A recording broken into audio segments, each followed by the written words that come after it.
Before I start the actual video, I want to get this disclaimer out of the way. Feel free to skip. This will not be a video where I simply hate on the movie for being quote-unquote woke, or on Rachel Zegler for no good reason. I will address the fact that Snow White is played by a Latina actress, but that is not a problem with the movie and it should not be treated like it is. Believe me, this movie has enough problems as it is without having to make one up. This disclaimer shouldn't really be necessary, but I find looking for videos about this movie to be something of a minefield, where you never know if the YouTuber in question has legitimate criticisms about the movie, or if you're just gonna hear a bunch of racist and sexist bullshit. So I want everyone to know right out of the gate that I am not the kind of YouTuber who complains about things being woke as if that's a bad thing, nor will this be one of those videos. Now that everyone knows that I'm safe, and that the right-wing crowd has left their angry comments and pissed off, we can begin. Disney live-action remakes. With a few exceptions, we hate them. We hate them a lot. And yet Disney keeps making them. Why? Hello, I like money. I find myself disliking the vast majority of them. Though I must admit I've never seen it, so I'm not going to comment on its quality. I don't believe I would ever like Maleficent due to what it does to the Three Good Fairies. Many of these remakes, like Beauty and the Beast, barely change the original at all, making you wonder why they even bothered to begin with. Some, like Pinocchio, miss the point entirely. But there's something about a Snow White remake that immediately pissed me off on conception. The original Snow White is, well, what can I say about it that others haven't? It's a masterpiece of a film. Does it have problems? Sure, many of them stemming from how it's almost 90 years old now. But it is quite possibly the most important animated film ever made. It wasn't actually the first, there were technically a few before then, but it was the first cel animated movie ever made, and certainly the first one the general public was aware of. To say that Walt Disney was taking a massive risk would be an understatement. It was nicknamed Disney's Folly for a very good reason. The company almost went bankrupt trying to make it, and had the movie failed, it probably would have rendered everyone behind it homeless. But it not only succeeded, but succeeded like mad. And because of its success, we have not only the rest of the Disney animated canon, but all the other famous animated companies too. So when I heard they were making a live-action remake of this one specifically, it touched a nerve. I know it's obnoxious when people complain about reboots and remakes as if their very existence ruins the original somehow, and people complain about their childhood being ruined, yada yada yada yada yada. But I think people have the right to be upset if something they like gets remade. But worse, I've always disliked these live-action remakes on a conceptual level, as ridiculous as that might sound.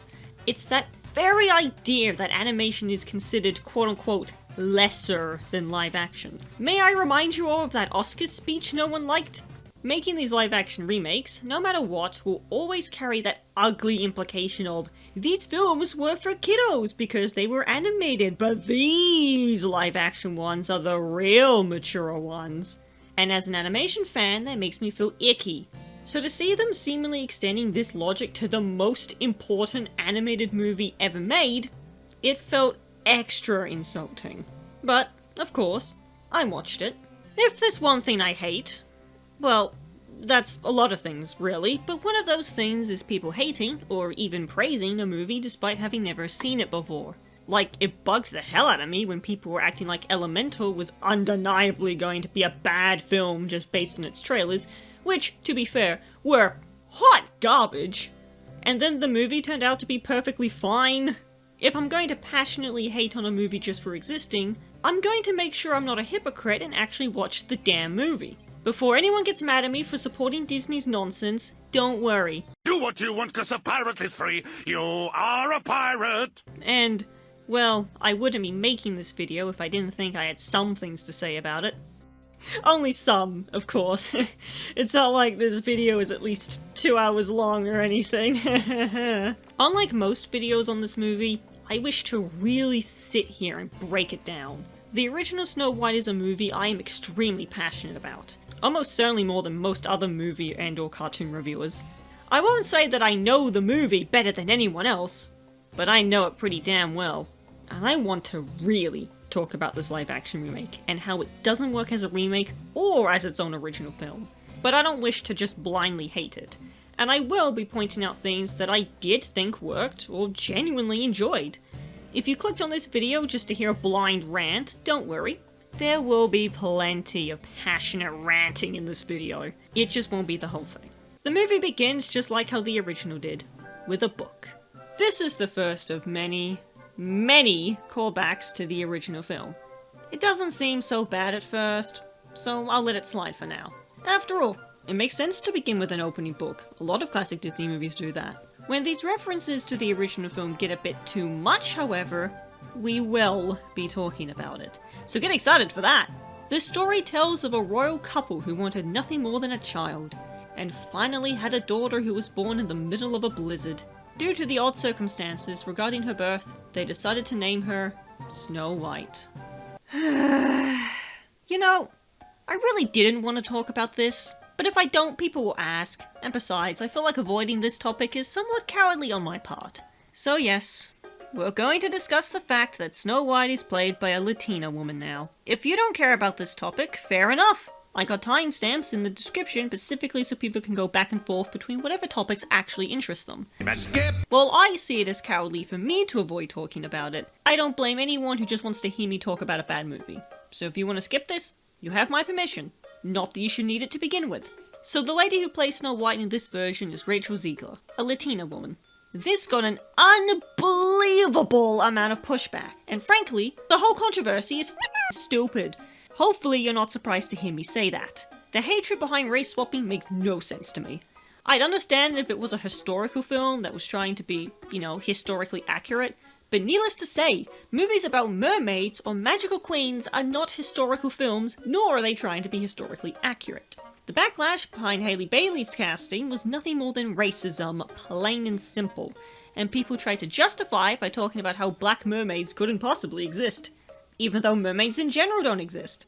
I could spend some time arguing that black mermaids could in fact theoretically exist, especially if they spent their time near the surface of the water where they would receive constant sun exposure, and those without sun exposure would probably look more like freaky vampires than just regular-ass white people, but that's not exactly relevant to this movie.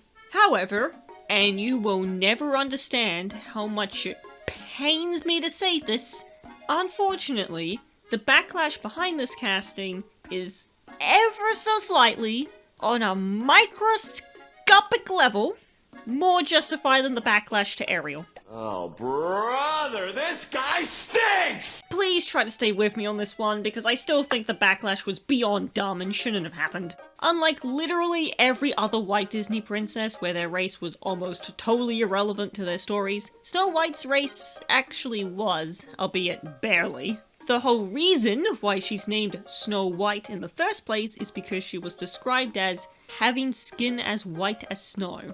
Skin white as snow. I could certainly argue that Ziegler's skin isn't even that dark to begin with, and that people tend to forget just how varied Latino skin really is, and how Encanto is one of the only things I know of to get that right, but all of that is completely irrelevant to the fact that this really doesn't even matter. The story of Snow White isn't about how her fair skin got her a name. It's a story about a kind lady who was saved by a group of 7 little men in the woods. Is the no reasoning that she was born in a blizzard a little silly? Perhaps, but I've heard of much dumber names and much dumber reasons behind them. I only acknowledge this at all because I feel like I should.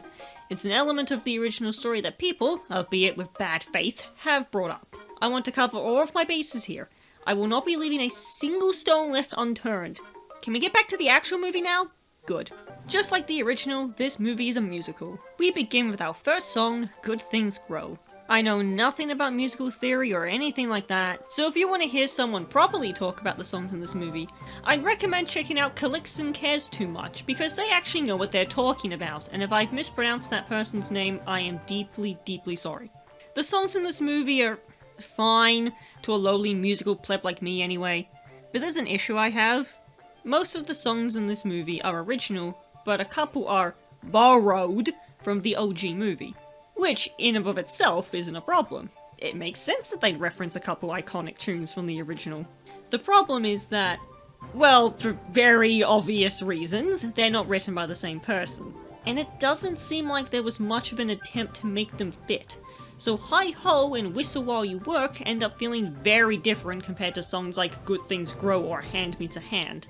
I can't explain it because, again, I don't know anything about musical theory, but you can tell that these songs are from different movies and different writers. We get our usual fairy tale backstory where Snow White has a pair of loving parents before the queen falls ill with Kill the Mother disease and dies. This leads to her father, the king, falling in love with... We're going to need to have another talk about the casting, aren't we? I know this is so soon after the first one, but I can't go a single second without addressing this one. Once again, feel free to skip if you really don't care and you just want to hear someone rant about Snow White. The evil queen, who still goes without a name by the way, is played by Gal Gadot. As usual, I do apologise if I pronounced her name wrong. It seems like every YouTuber I watch talk about this film has their own way of saying it. And Gadot is a former member of the goddamn Israel Defense Force. In an earlier version of this video, I delved a little deeper into this topic. However, I've come to realize that this kind of discussion is not only beyond my scope, but the last thing people want to hear in a goddamn Snow White video. Heck, I'm still not sure if this is the best way to approach it. But of course, if I sit here and constantly rewrite this one part of the video forever and ever, this video's never gonna get done, so... this is the best I can do, really. You may see me as cowardly for avoiding the topic, and frankly, I don't blame you. The point is that when people, especially pro-Palestine people, found out that Gadot had been cast, they got mad. The backlash behind Gadot was nothing compared to what Ziegler had received, but it was backlash nonetheless. The difference being, honestly, I think it was warranted. At least partially. To avoid being a total coward regarding this topic, I will say that I side with Ziegler regarding the issue. I don't want to talk about this anymore, because I don't believe I can really delve into this topic without coming across as misinformed at best. Besides, I doubt anyone who clicked on this video wants to hear a discussion regarding the genocide of the Palestinians. The fact that I just described the issue as a genocide is probably enough to get some people mad at me. So how about we just get back to what you came here for, That's what I want to do. And we're back from the politics part of the discussion. That was fun. Even putting aside all of that nonsense, her acting is just bad. She can't decide if she wants to play this role like a plank of wood or ham it up so much she made Captain Kirk blush. And even when she does ham it up, it seems forced and ill-fitting for the character. There are entire scenes where her expression doesn't change once. Better yet, she's acting alongside Ziegler, who actually gives a crap and is clearly putting her all into this role. A consistent element with reviews, no matter how positive or negative they are, is that Ziegler's acting is the best thing in the movie, while Gadot's is the worst. And I'm liable to agree. Oh, by the way, I'm sure a few of you are arguing that the Queen does have a name, Queen Grimhild. Well, this is a name that has been used in supplementary material. It has never been used in anything official and should be regarded as dubiously canon at best. Likewise, people like to say that the prince's official name is Florian, when in reality the closest he has to an official name is Prince Buckethead of all things. While the name Grimhild is not necessarily canon, this would have been a fun opportunity to make it canon by giving this character a name. But they don't do that. Because of reasons. Oh hey look, the 7D! Voice cracked cheeses. Oh hey look, the 7D! Heard of it? If you haven't, the 7D was a cartoon made in the mid-2010s as a prequel of sorts to Snow White, focusing on younger versions of the Seven Dwarfs as they work for Queen Delightful of Jollywood. Though it's a prequel, it more stands on its own as a comedy show, starring characters who just so happen to be the Seven Dwarfs. Nice catch. Would you stop that? Despite its sheer differences to the original movie, even in terms of designs and voices, I really like this show. And it's a goddamn crime that it still isn't on Disney+. Like, come on! Funny that I should bring up this show right after acknowledging the Queen's name, because the dwarves have to protect Jollywood from Jesse and James, I mean the Glooms! And I'm driving. I get to drive. A pair of warlocks who want nothing more than the throne, who are named Hildy and Grim. Grim and Hildy! Like the Queen's own canonical name. Grimhild! I like it, it's clever. No, but really, Hildy and Grim are just Jesse and James. I'm pretty. Hildy even has a rival with yellow hair. Unfortunately, there is not a green-haired warlock whose name no one can ever remember. Once again, they have forgotten about my boy Butch. It's Butch, you got it! Oh, wait, that's what you said. So if you like Jesse and James, you should totally check this show out, because they're Jesse and James, but they're married. I bring up the 7D because this will not be the last time I mention it in this video. To say the least, you're much better off watching that show than this remake, even if you can't stand the design changes.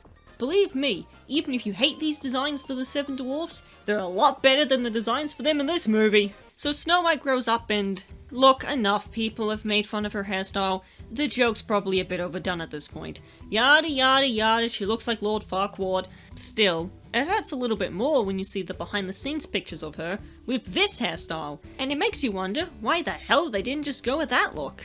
In terms of the actual plot, Snow White's father left to go on a journey of some description and then never returned.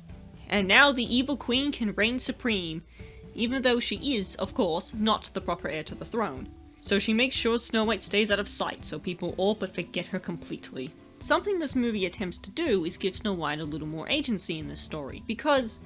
Oh god, do we have to talk about the interview? Well, I said I wouldn't leave any stone unturned, and that is one of those stones. So, before the movie even came out, Ziegler and Godot appeared in an interview that went viral, and not for good reasons. In it, they basically insult the original film and say they're going to do a whole girl power thing with this one. Not quite their words, but that was the general message. Now, before we break down this interview, I once again mean no ill will towards Ziegler. As far as I know, she was told by Disney to emphasize the girl power message, and no doubt people have misinterpreted her comments. However, her criticisms reflect what many people seem to think of the 1937 film, so I think responding to what she specifically has said is a good way for me to respond to criticism lobbied at the film in general. The original Snow White has been criticized again and again and again for supposedly being too passive and simply waiting for a man to save her, not to mention the scenes of her cooking and cleaning for a group of men. I'm not going to act like Snow White is the epitome of strong female writing, but it's important to think about the movie in the context of its time period. Bad things were happening in 1937, so Snow White's kindness and optimism helped function as a beacon of light for all the people slaving through the Great Depression. Back then, people didn't want or need this super deep character. They needed someone to give them hope, and that's precisely what Snow White did. The accusations that she lacks a personality are also false, and really make it sound like these people didn't even watch the original film. Not you, Ziegler. I'm talking about people in general. You're cool. You're fine. This isn't about you. Snow White's main character trait is her kindness. It's what dominates her character and most of her decisions throughout the film. It's the thing that connects her, helping a poor bird, cleaning the cottage, cooking dinner, making pies. But she's also shown to be firm when she has to be. When she makes the dwarfs march themselves to the bath to clean themselves, she does not budge. March straight outside and wash, or you'll not get a bite to eat. And look at them! Look at that walk of shame! She even has a sassy side to her too. What's the matter? Cat got your tongue? Again, I'm not saying she's peak female writing, but people massively overblow her problems. The same way people massively overblow this interview, funnily enough. Seriously, the hate that Ziegler is getting for this whole mess, which isn't even her fault by the way, is absurd. Stop.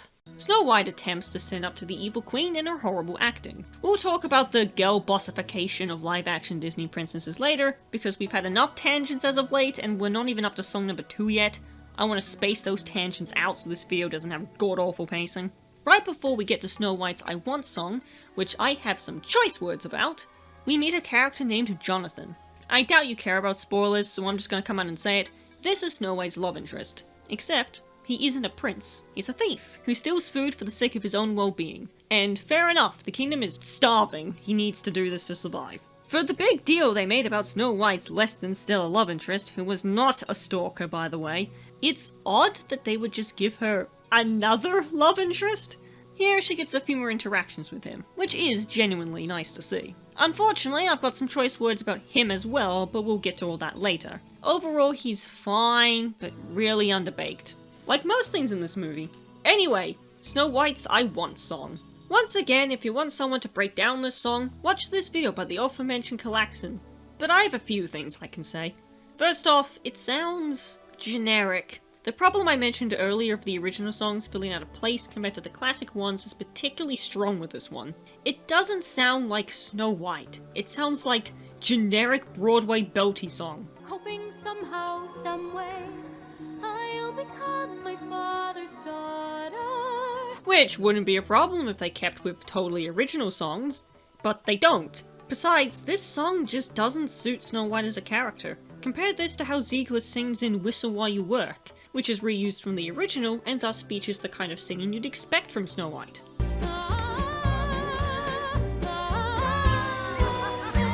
So this isn't a matter of Ziegler not being able to sing like that, she absolutely can. It's Snow White getting a song that just doesn't fit her. Not helped by how I have no idea what Snow White even wants by the end of the song. Which is a problem because that's the entire point of an I Want song. It's right there in the name! Ariel's part of your world. I know she wants to be with the humans. Cinderella's a dream is a wish your heart makes. I know she wants her wishes of freedom and love to come true. Want a non-princess example? Hercules' I can go the distance, he wants to prove himself. Quasimodo's out there, he wants to be able to leave the bell tower for just one day. But here, I only have the vaguest idea of what she actually desires. This song isn't nearly as bad as Usher's This Wish, in that I have a vague idea of what Snow White wants, which is more than what I got from This Wish, but that's saying very little, as I'm sure we can all agree. Like, she says she wants to be like her father, but I don't know anything about what her father was like. This is followed by another brief interaction with her love interest. Again, I appreciate that they're giving her more moments with him. The original movie did want to show more of Prince Buckethead, but unfortunately the animators were struggling with animating humans as it was, and human men were an extra step too far. So they had to cut out a lot of his scenes, many of which would be reincorporated into Sleeping Beauty, and of course, this very movie. Just a fun little fact, because I want something to come out of this whole mess. If you're going to click on this video, I hope to at least tell you some interesting things about the original, so you get something out of this, you know? We get the classic magic mirror on the wall scene, where the mirror says that Snow White is the fairest, yada yada yada, we all know the story. No! Do you wanna maybe possibly do that take again, Miss Scoutdoll? And like the OG movie, she sends the huntsman to kill her. So we do the usual routine of taking her to the surprisingly dull-coloured forest to kill her with no witnesses. Also, she's picking apples in this scene, which is a cute little reference to the apple in the original. Imagine if they went so far as to borrow that entire plot point despite it not fitting in with the rest of the story. Ahem. They also have the huntsman spare her because he can't bear to kill such a kind-hearted woman, so the movie remembers Snow White's most basic trait. But the way they do it here bothers me. For one, the scene where he reveals the weapon is so muted compared to the original. I mean, look at this! The shadow menaces over her. She screams for her life. We cut to the knife in his hand as he falters. The shots are snappy and dramatic. And here it is not that. It's almost like transitioning from animation to live action cuts out a lot of those little nuances. Who to thunk it? Another thing that annoys me more than it probably should is that they replace Snow White's act of kindness in this scene from helping a lost bird to giving the huntsman an apple. This probably sounds very petty, but it makes the huntsman's motivations a little more selfish. Instead of, I must spare her because she treats the wildlife with far more respect than anyone else, it's, I must spare her because she gave me an apple in a field full of apples!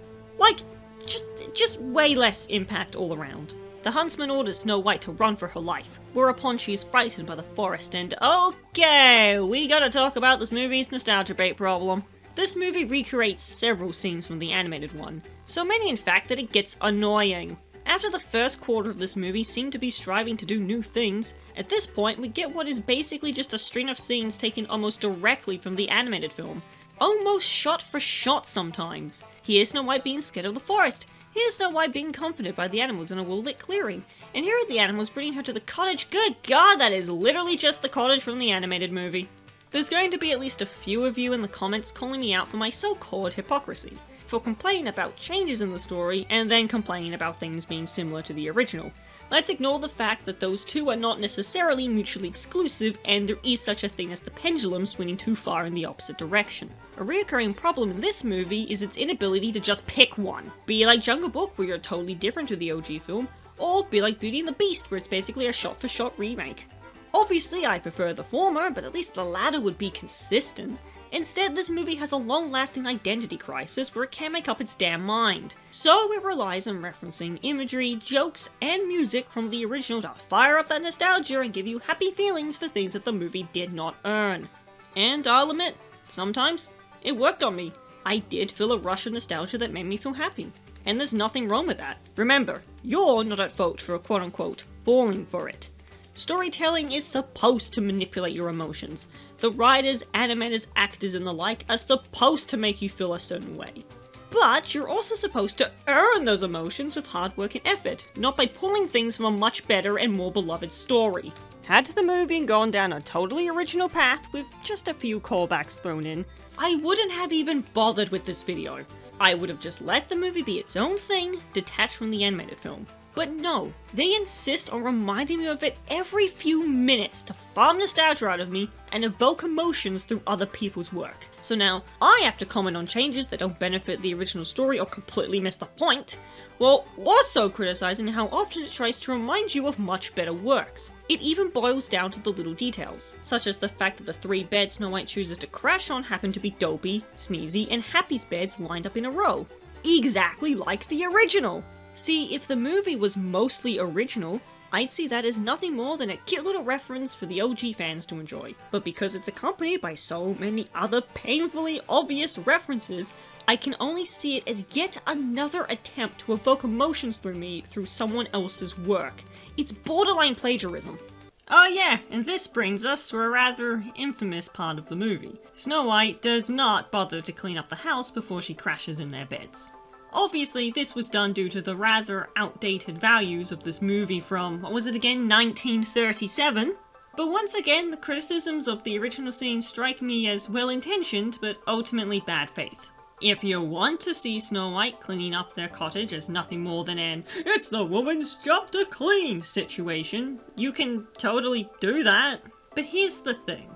She's not cleaning the house because that's what she's supposed to do as a woman. She's cleaning up the place because she wants to do something nice for the people who live there in exchange for them letting her stay. We'll clean the house and surprise them. Then maybe they'll let me stay. Mind you, she doesn't even realize that the people who live here are grown adults.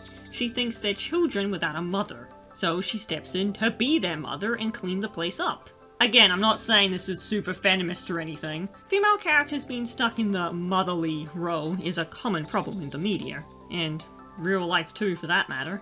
What I am saying is that people take the scene out of context and criticize it on a very surface level. It doesn't have to be a black and white discussion between "this scene is horribly sexist" and "there's nothing wrong with this scene, shut up!" We can acknowledge that it hasn't dated super well, while also saying that people are exaggerating the problems with it. What do you think this is, Twitter? We have nuance here, people! So because they removed that, it makes Snow White seem a little more selfish when she just randomly crashes in their house after breaking into it, even if she's only doing it because her life is literally in danger. She doesn't really offer anything in exchange like the animated Snow did. She just immediately takes up 3 of their beds. No questions asked. We'll talk a lot more about this when we get to Whistle While You Work, but we got a movie to get back to. And now, about 5,000 words and about 9 pages into my script, we finally get to meet the 7th Oh boy! Let's address the flying elephant in the room first. These designs are hideous. Doc looks okay, but the others, especially Dopey and especially Happy, look like they set their mind up in the uncanny valley. Everyone's talked about how terrifying they are, so I'll keep it brief, especially since I have far more important things to say about this movie's version of them. But yeah, they look bad. Nothing more to be said, really. I don't want to blame the special effects artists for this. We all know that they've been overworked, underpaid, and put under overly strict deadlines for years now. This isn't their fault. They were very clearly rushed. I'm blaming the higher-ups for not giving them the damn time to make them look good or move in a pleasing manner. Honestly, they could have just ripped the Kingdom Hearts models and animated those with absolutely no modifications to the textures or rigging, and it would probably look better than this. While we get yet another direct reference to a shot from the original for that sweet, sweet nostalgia bait, we get this movie's version of Hi-Ho, taken right from the animated film. This is arguably the movie's most famous song, if Someday My Prince Will Come doesn't have that honor. It is, in fact, my favorite song from the soundtrack too. So, how do I feel about this version of it? Well, I regret to inform you that I actually really like it! Like, goddamn, talk about a highlight! They expand upon the song, giving it plenty of new lyrics and a couple new sections, without abandoning the charm of the original in the process. It doesn't feel like it's trying to improve on the original, just expand on it. It's much more of a remix than a replacement. I'm especially fond of this reoccurring, "yeah, we know" bit. I'm sleepy. Yeah, we know! And every single dwarf gets at least one moment in the song to demonstrate their respective character trait. When I said that this video wouldn't be entirely negative, this is what I meant. This remix is awesome! I'm sure at some point we're gonna have YouTube videos breaking down why this song sucks actually, but I've listened to it about, 30, 40, maybe 50 times by now, and I still love it. It's a cute and charming song, just as it should be, and it's an utter delight to listen to. Keyword: listen to. If you listen to it on Spotify or YouTube, it's a delightful experience, but watching it in the actual film, it's hard to really enjoy it because the dwarfs are terrifying. All of the visual gags and slapstick moments are clever and would be funny if the ones making the jokes didn't look like unholy abominations. Okay, I might be exaggerating how bad they look at this point, but they still look pretty bad.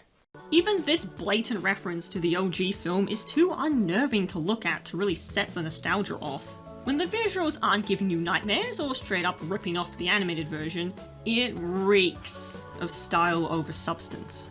Yeah, all these glowing rocks and geyser-looking things are pretty, but it doesn't add anything. The dwarfs have magical powers now, but literally all they're used for is making the rocks glow, making it clear this was added more for visuals than storytelling. I'm not exaggerating, their magical powers are almost totally irrelevant after this musical number is over, despite there being multiple times throughout the movie where they could have been brought up again. Now, a little bit of style without substance is fine in small doses, but this scene is full of it.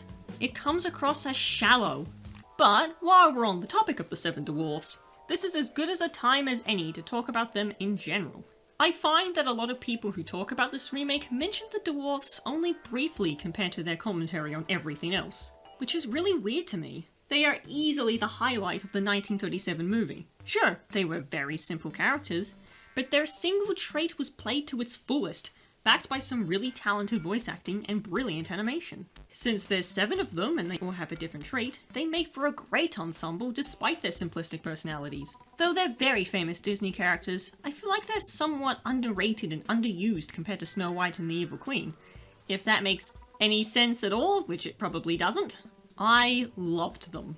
In this movie, alright then, you saw tangents before, but this is gonna be a big one.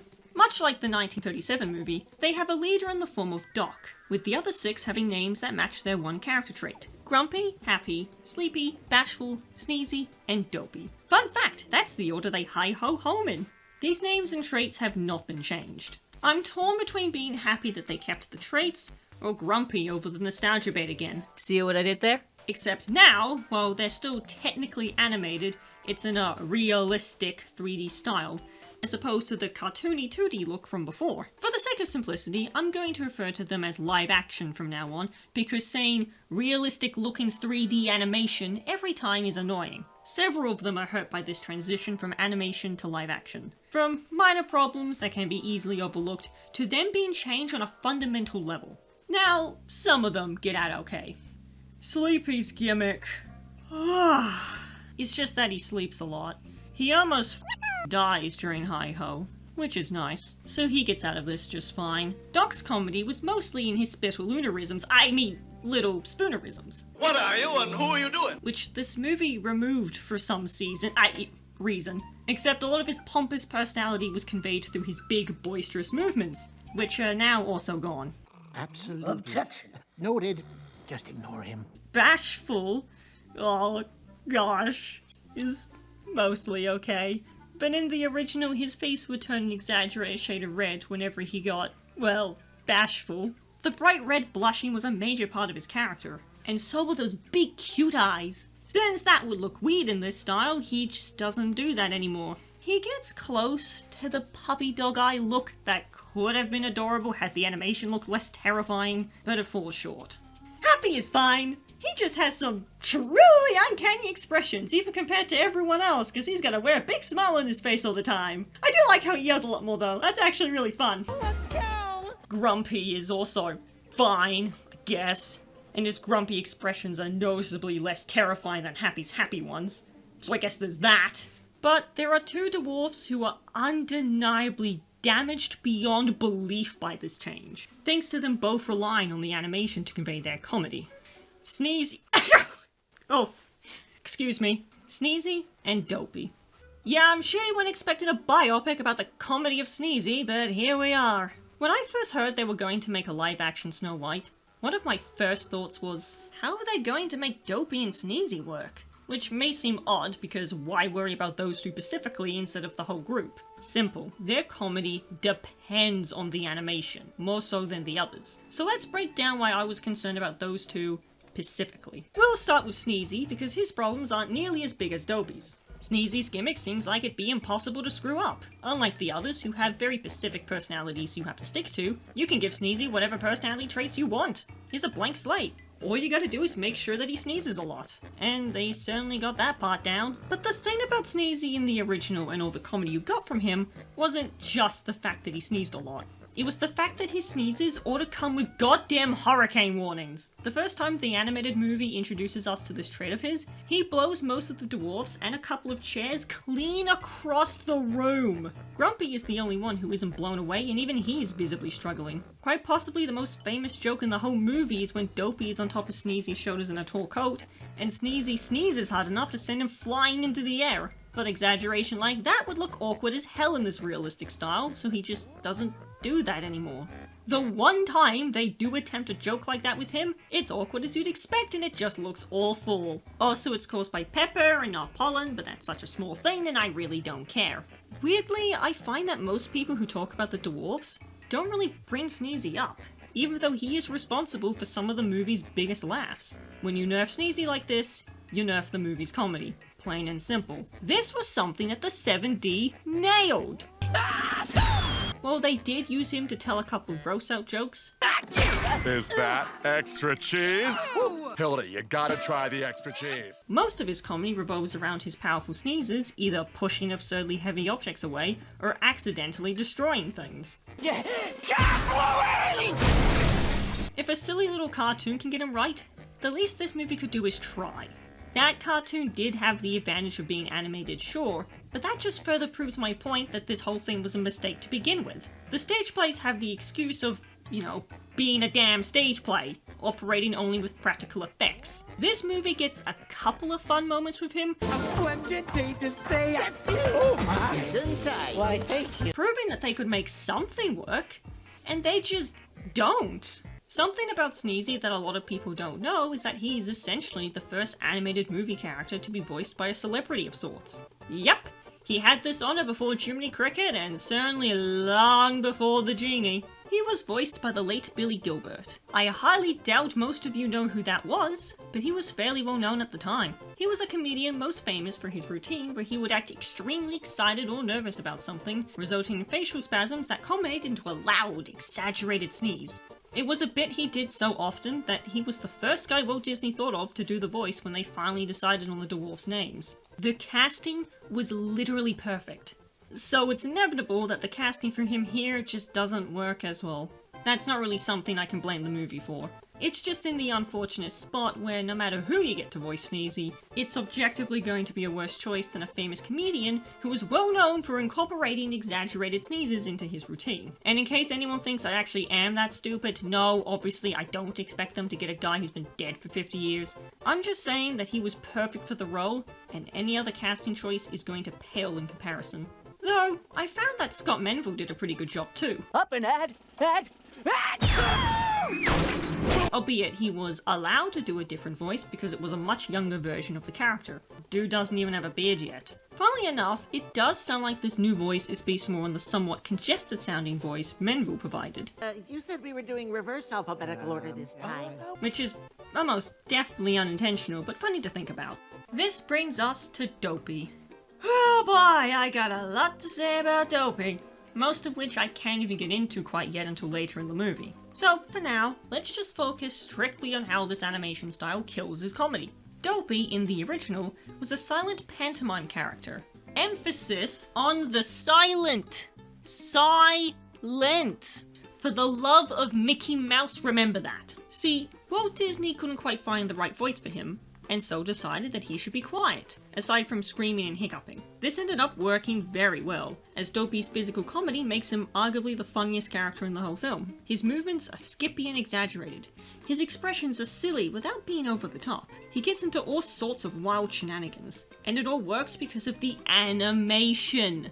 Since he doesn't talk, all of his comedy has to be visual, and the animators did a spectacular job with it. And guess what? That just doesn't work here. The fact that they outright reference one of his gags makes the difference particularly obvious. For one, he looks too uncanny in the first place, but even if he didn't, he just can't have the funny and exaggerated expressions and movements he had before. They try, and there are some moments with him that I think are fun little bits of animation, but most of it falls flat because this style doesn't let them go the extra mile like the simple drawings did.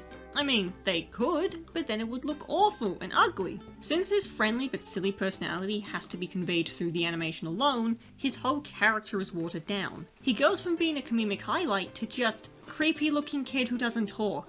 They also do something else with Dopey, and to say that it kind of pissed me off is an understatement, but like I said, we'll get to that when we get to that. This discussion on Dopey seems short compared to the one on Sneezy, because we're not even close to done. It's just that the rest of it comes later. For now, I think it's about time we put this discussion about the dwarves as characters aside, and get back to the actual movie. We're presented with this movie's version to the introduction to the dwarf scene. They randomly establish that the dwarves have been living here for 274 years now, because they're really leaning into them being the fantasy dwarf and not the little people dwarf. Which is fair enough, considering the criticism launched at the original movie for that. But combined with the random magical powers they now have, these additions feel pointless. Like so many other new random additions these live-action remakes tend to have. They replace Snow White figuring out their names, with the dwarfs briefly bickering over if they should say their names in regular or reverse alphabetical order, followed by Happy talking about toe size? Whatever that was about, the joke falls flatter than a pancake and serves as a reminder of how much worse the comedy in general is in this remake. See, the scene where Snow White managed to guess their names was a cute little charming scene that showed her being able to put two and two together, as well as how much she was actually paying attention. So replacing that with this reverse alphabetical order gag is a poor dwarf substitute and lacks that charm. Then Sleepy dies again. Another thing that kind of bothers me is that they removed Grumpy's sexism. I'm sure that sounds bloody bizarre, but hear me out. Grumpy stating that, and I quote, "All females is poison," not poison, poison, and "full of wicked wiles," is part of a whole arc with him. The point of his random sexism is that he's wrong. There's meant to be a whole thing about him overcoming that and learning to love Snow White even though she's a female, and he's a goddamn Ferengi. But apparently, we can't have characters demonstrate sexism now, even if the whole point is that they're wrong and that they should overcome it. A few more unfunny jokes later, they agree to let Snow White stay the night. Then we're back to the evil queen, who realizes she's been had. The object in the box is not Snow White's heart as she had been led to believe, but instead an apple- Wait, stop, time out. Miss Queen, quick question. Did you never bother to check inside the box before this? In the original, it was a pig's heart. You know, something she could easily mistaken for Snow White's heart, but replacing it with an apple, while the cute visual gag just serves to make the queen look dumber. Seriously, she never bothered to check before now? And while I can't say that I've ever stuffed a human heart into a box, I can't imagine an apple would make the same sound rattling about in a box as a heart would. See, this is essentially a very small change, but it is a plot hole that, among several other examples, serves to show that this script wasn't given the scrutiny it should have been. And she gets a villain song. Well, it's a villain song, so it's got that going for it. The evil queen originally didn't have one, so this is a good chance to give her one. Except Gadot can't sing nearly as well as Ziegler, who's surprised. And like Waiting on a Wish, it feels rather generic compared to the rest of Disney's villainous affair.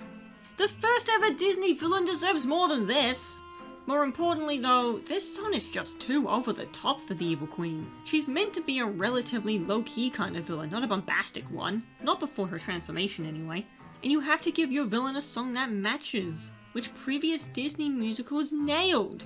The menacing but flamboyant Scar gets a menacing but flamboyant song. The bombastic Ursula gets a bombastic tune. The Great Mouse Detective wasn't even a musical, but Ratigan still got his own villain songs, and him getting the only 2 songs in the whole movie arguably suits him even better than if the movie was a full-on musical. Imagine if they gave Scar a song like Gaston, or Ursula a song like Hellfire. Imagine if Frollo suddenly started yodeling like Alameda Slim.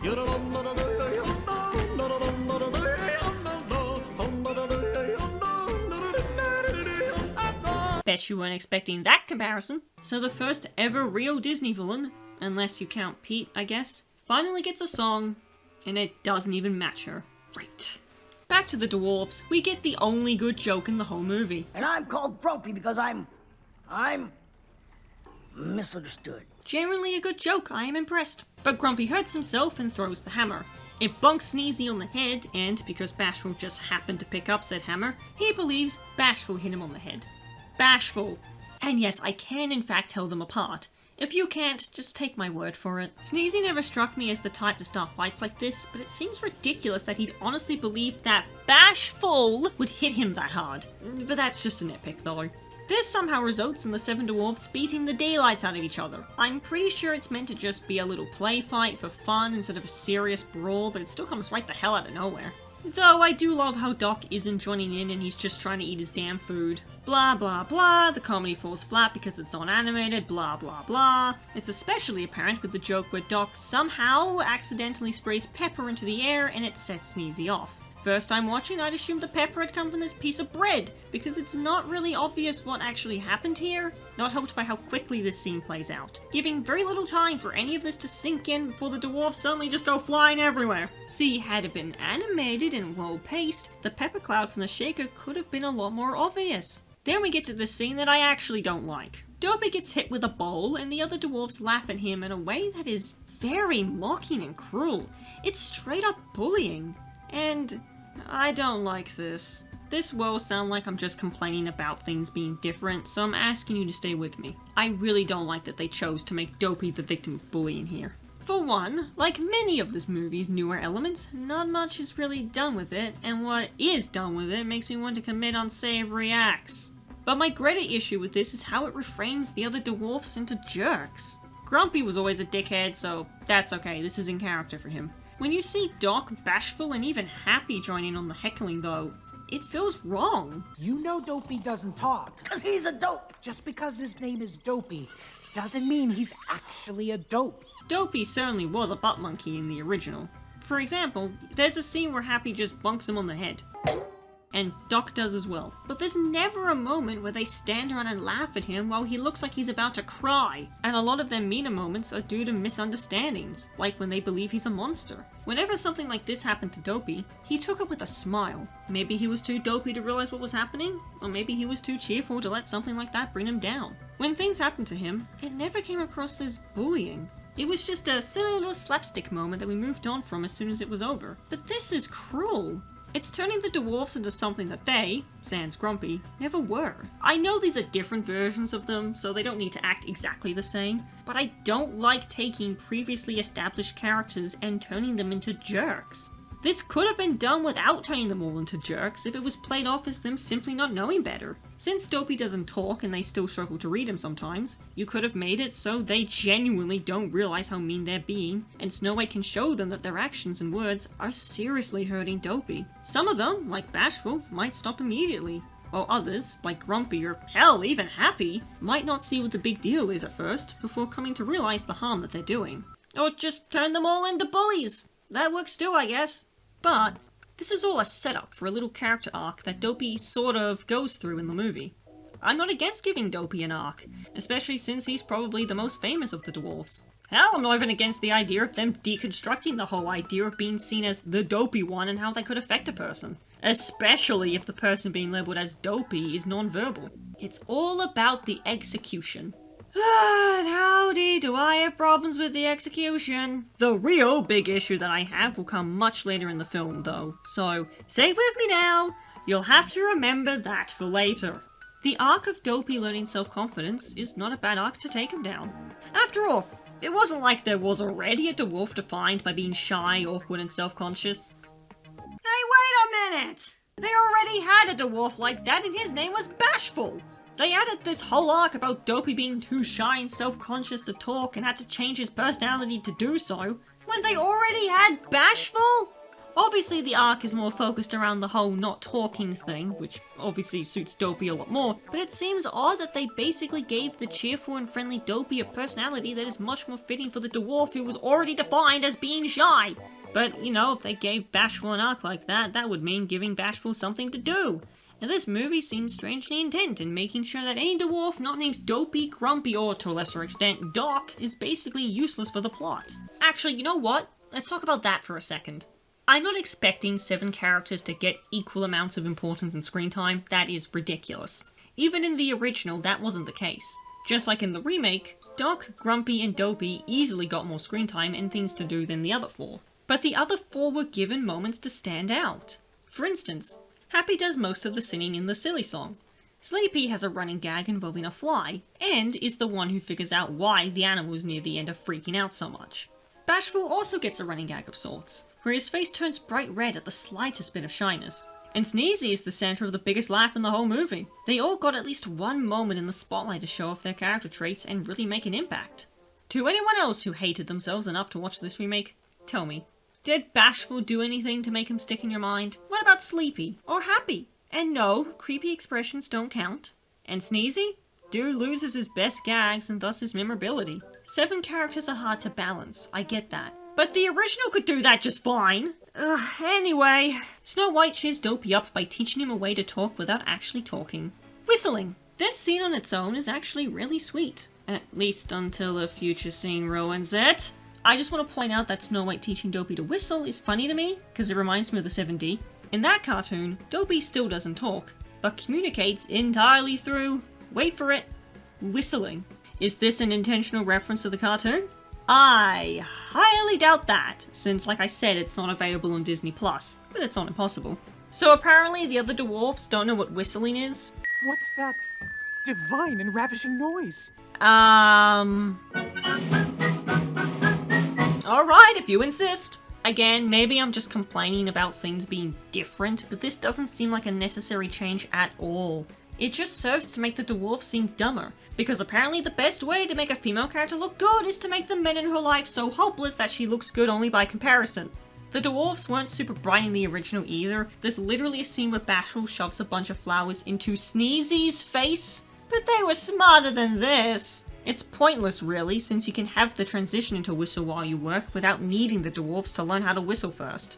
That's not what this version, or the original version, was about. It was about whistling to make the job go by faster, not learning how to do it.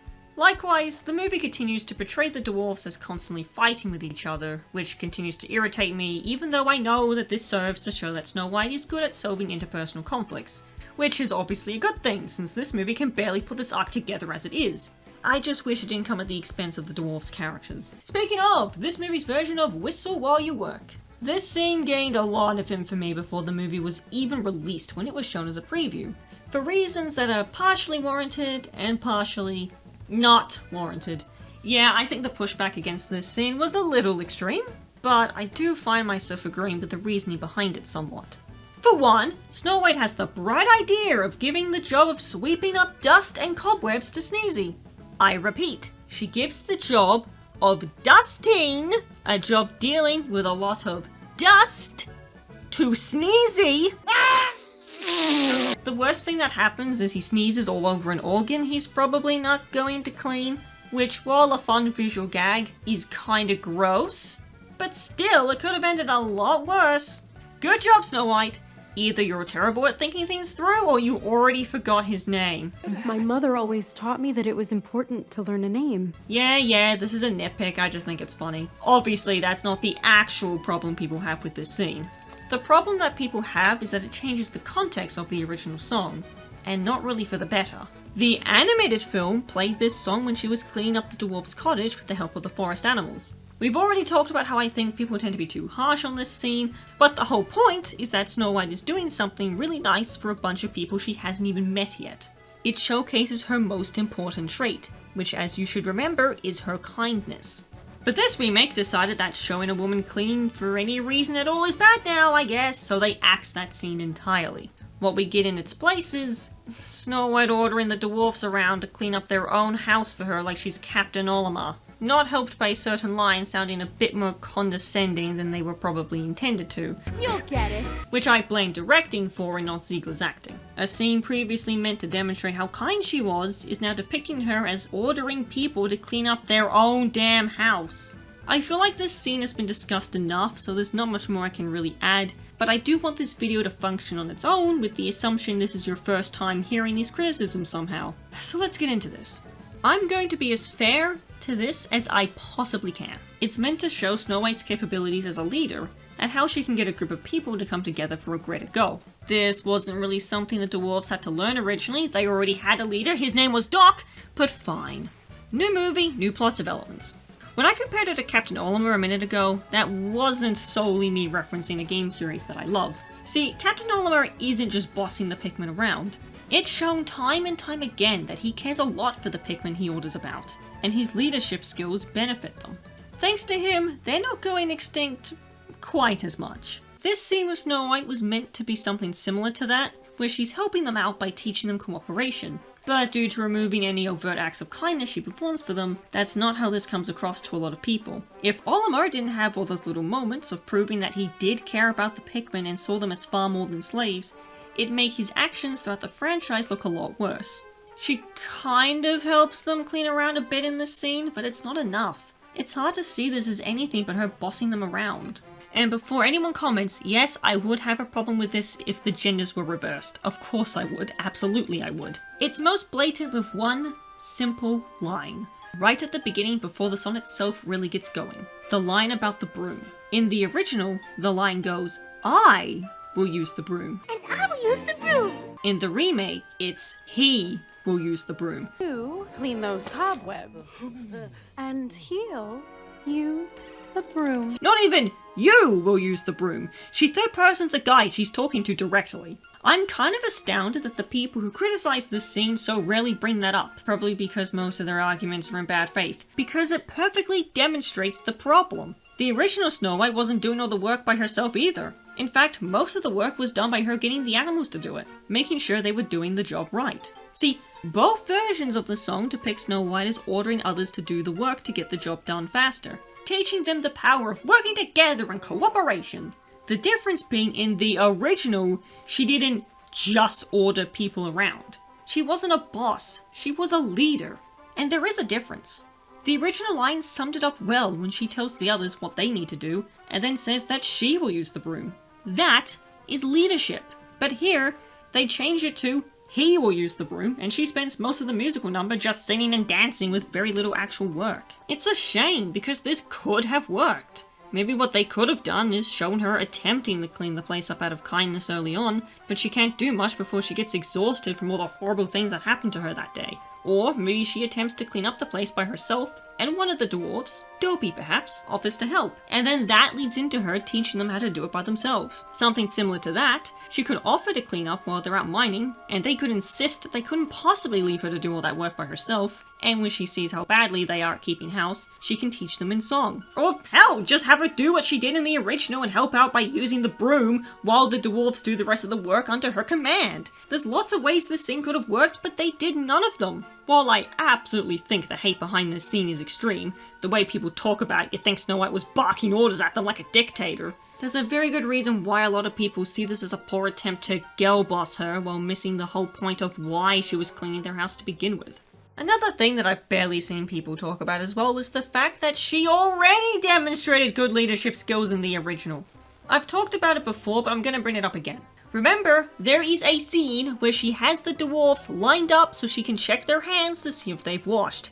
Then she very firmly orders them to go outside and clean up without any hint of weaknesses or giving in. And it works! The washing up scene wasn't super plot relevant, so it makes sense why they cut it from this version, and thus had to move Snow White's show of leadership as well. But I doubt this is doing the original Snow White's reputation any favours.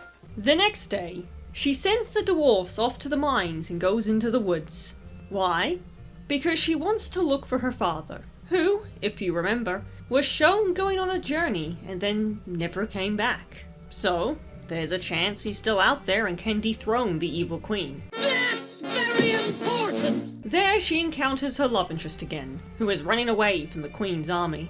Well, it's always nice to see her interacting with Jonathan more.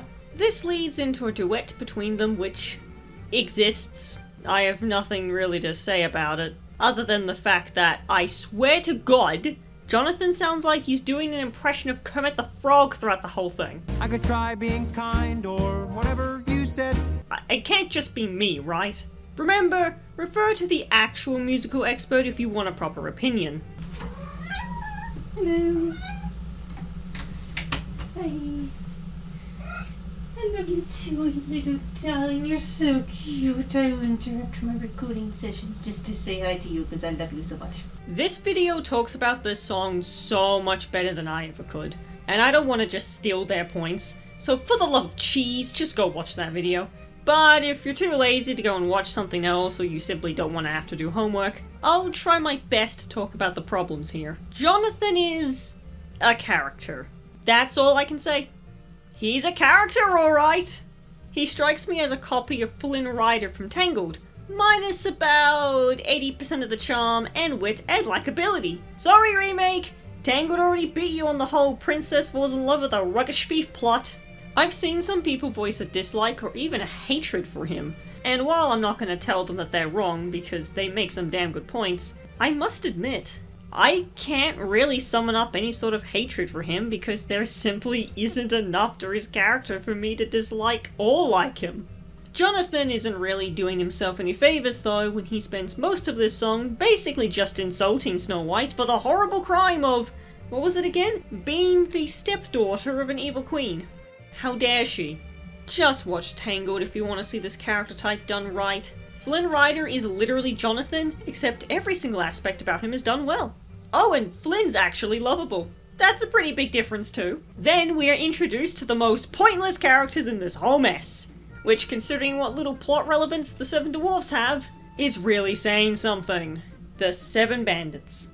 Jonathan is the leader of sorts of this group who consider themselves loyal to the original king and offending for themselves. There's this guy who has a strange obsession with crossbows despite his having been stolen, and 5 people whose names I don't know and whose personality traits are basically non-existent. I try not to exaggerate too much when I make videos like this, but 5 of them do literally nothing, and Crossbow Guy's contributions could easily be replaced by John or one of the dwarfs.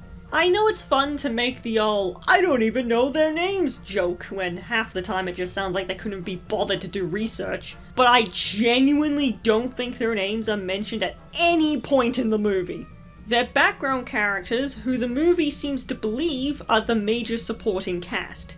Other than John, they as a collective do basically nothing for the story. They are totally superfluous characters who should have been cut out from the film. Like, for all the criticisms the 17's got on Wish for being a bunch of pointless characters who really only existed to be a neat reference to the Seven Dwarfs, they at least did something! As it is, these bandits only exist to inflate the cast. And being a cast of a group of 7 characters already, it's already a pretty big cast. I wouldn't be surprised if they were originally meant to replace the 7 Dwarfs instead of merely accompanying them. After all, there are 7 of them. But seemingly Disney changed it late in production when they realized that telling Snow White's story without the 7 Dwarfs would make it a completely different film that you might as well just rename at that point. Which, technically they already did by chopping off the second half of the title, but you get my point. And instead of just cutting out these characters, which would have been pretty unfair to the people already cast, I suppose, they kept them in the story, but gave them almost nothing to do. Really, they should have been cut from the movie. Excluding John, literally only one of them is even slightly memorable, and the others are basically just background characters. And if they weren't designed to replace the 7 Dwarfs and were always meant to accompany them in some fashion, that just kind of makes this worse, because that would mean they were added to the film just to add nothing. You might remember these guys from those pictures that got leaked a long while back. A lot of people assumed, and not necessarily without good reason, that the bandits were going to replace the dwarfs. While I totally understand why people made this assumption, there are 7 of them after all, that's a very specific number. A lot of people acted like this assumption was 100% true with no evidence and got really mad at Disney for it. Many of them even complained about it being woke because of course they did. I actually think it could have been fun to have a more human and diverse set of characters who just happen to have the same traits as the dwarfs, a la the 17s from Wish, but hopefully done right this time. But again, it sort of becomes a different story at that point. And Lord knows we can't have this turn into an original story. Imagine if Disney took a classic story and reworked it so heavily that it's basically an original story by that point. They would never do that, and it wouldn't go on to be one of the highest grossing movies of all time. Never.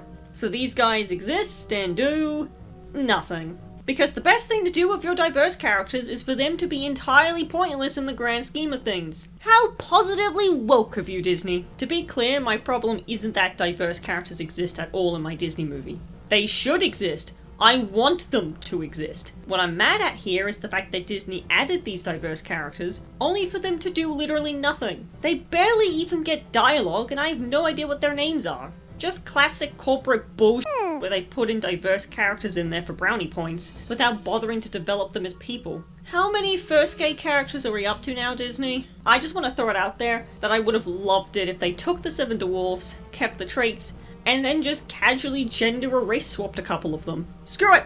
Make dark and sneezy women, but keep the beards. Give happy and bashful dark skin. At least then we'd have some diverse characters who actually do something. Sorry that I'm upset that the only major dark-skinned woman in the whole movie does nothing. Oh yeah, and I've gone this far without mentioning the thing I didn't want to mention. But yes, Crossbow Guy, that isn't his name but I think it's funny, is in fact played by someone with dwarfism.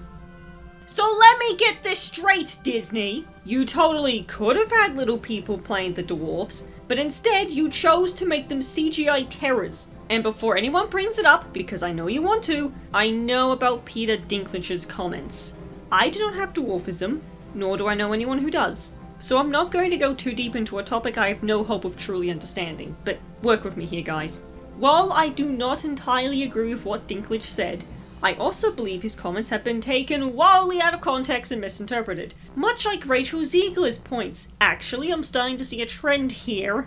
His overall point was, in my opinion, a very good one. That little people should be able to have major roles in films that aren't playing fantastical creatures. And I agree! It is a problem that little people can only ever play mystical creatures and not, regular ass people. Let's not act like Dinklage alone convinced Disney to replace actors with CGI abominations.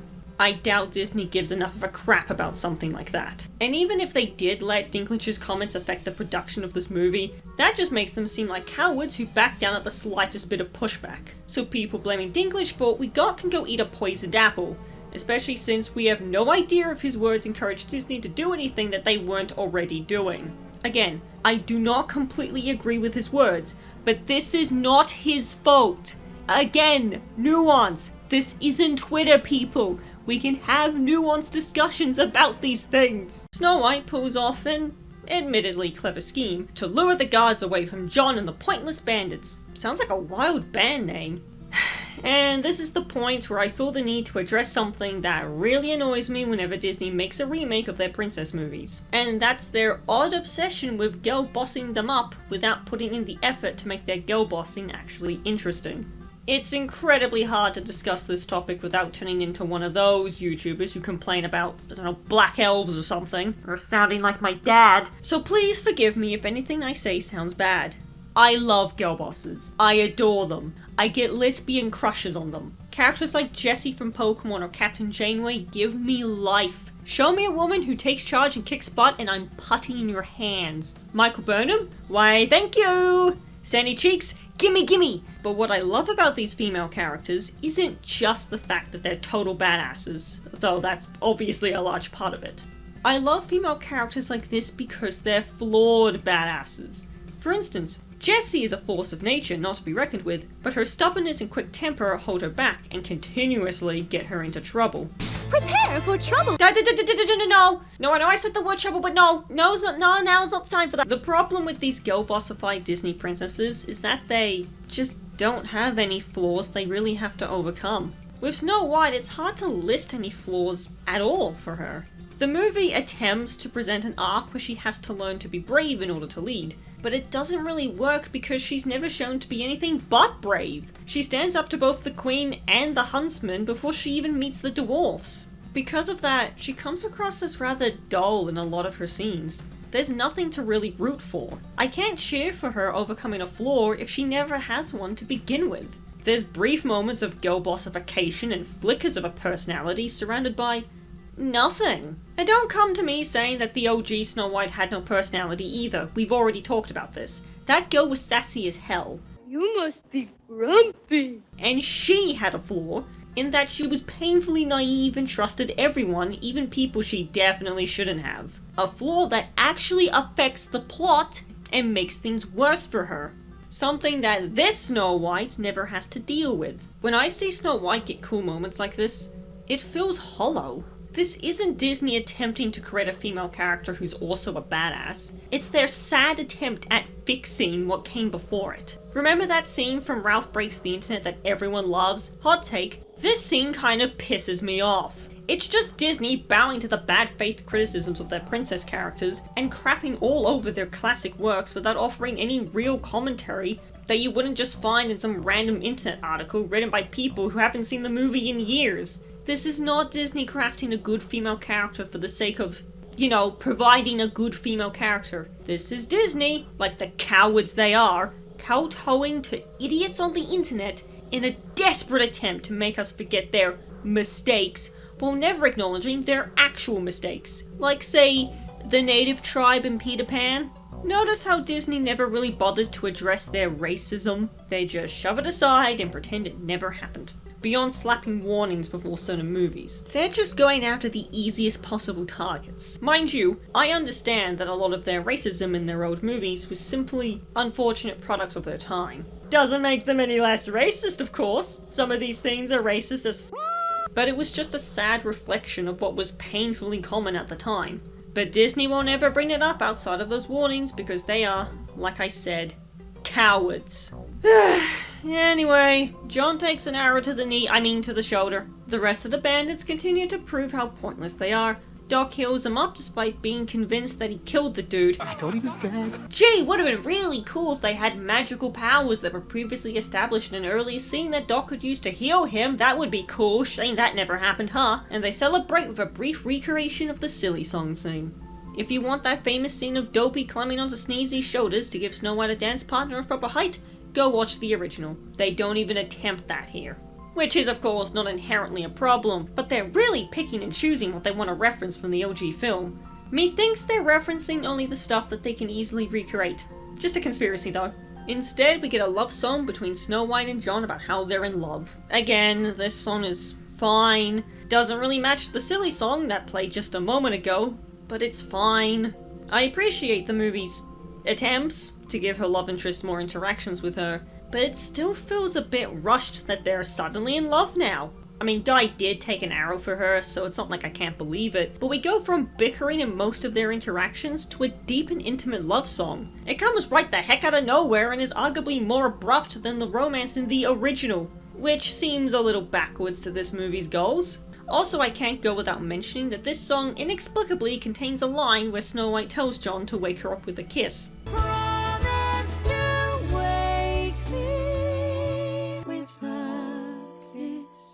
I guess should the movie make the silly decision to reuse that entire plot thread, we can't get mad at him for kissing her awake because he has consent now, I guess? Unfortunately, John and the pointless bandits have to leave because of the guards, and Snow White gives John her pendant as a "you better come back alive so you can give this back to me, you handsome boy" thing. And then about a minute later, he gets captured by the Queen's guards.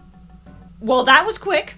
We get a reprise, or is it reprise, of her villain song as she goes through the famous transformation sequence. Just, with all the edge removed because it's not animated anymore. Look, Disney, I wouldn't keep comparing this film to the old one if you stopped referencing it every 2 minutes. It doesn't help that, just like the apple in the box earlier, this ends up making the Queen look dumber than she was before. Except it's even worse this time around. Mind you, earlier in the movie, she was perfectly willing to kill John over him stealing bread. And now, she's well aware that John could dash her plans by kissing Snow White awake. True love's kiss. So you'd think she'd try to kill him right then and there, but nope! She just locks him in the dungeon. She clearly knows that John is capable of saving Snow White from the sleeping death spell, and just keeps him alive! At least in the original, she didn't believe that Snow White had fallen in love with someone and thought the whole cure was nonsense. Love's first kiss. No fear of that. In this remake, she fully believes that John could break the curse. If you've demonstrated that she's willing to kill this dude for a minor crime, it makes her look dumb not to just kill him now. Anyway, Snow White has to leave to search for her father again, and suddenly Grumpy sounds like he cares about her. Where did that come from? No, really, he's barely interacted with her before this point in this whole movie. He goes from, get the hell out of my house, to, you won't be safe by yourself, we should go with you, with hardly any development. Are you guys ready for my 12,000th reference to the animated movie? 'Cause I am. Please no. See, in the animated movie, there was an entire character arc with Grumpy developing a genuine soft spot for Snow White. It wasn't super deep or anything, but there was an arc. He starts off claiming that she's full of wicked wiles, whatever those are, but slowly comes to like her as the film goes on. This would have been pretty big for the time, as animated works didn't really have evolving character arcs like this, even simple ones. This was real development from a cartoon character, going from a general grump to someone who comes to really care about Snow White. It's seen perfectly during the goodbye kisses scene, where he tells her not to let anyone into the house. Don't let nobody or nothing in the house. It sounds demanding, but Snow White sees right through his intention. Why, Grumpy, you do care. He initially reacts with disgust to the others getting forehead kisses, but you can tell that he kinda wants one too, but he just won't admit it to her or even himself. And look at the way he smiles afterwards. The arc is simple, but believable. It makes for one of the best parts of the movie that will eventually lead to one of the most heartbreaking. But we're not quite there yet. So of course this movie does away with all of that, so Grumpy showing concern for her here comes right out of nowhere. Grumpy's arc seemingly got sacrificed so Dopey could have his, which didn't need to happen. Even then, that could have been fine if we got some hint that Grumpy was starting to like her after all this time, but we don't get that here. Really, the only thing that gives this scene any emotion at all is the connection to the animated version. And also Ziegler's acting. Her back is going to give out with how much she's carrying this whole damn film. And really, why can't the dwarves come with her? I know that's a lot of characters to balance, but it would have been a nice way to use them. And it makes sense that they would want to be there to keep her safe. It would be a change from the original story, sure, but it would be an interesting change and actually give the dwarves a reason to be in this story. Because as it is, they're barely more useful for the greater story than the pointless bandits. I know it may seem like that the dwarves couldn't really do much to a magical queen, but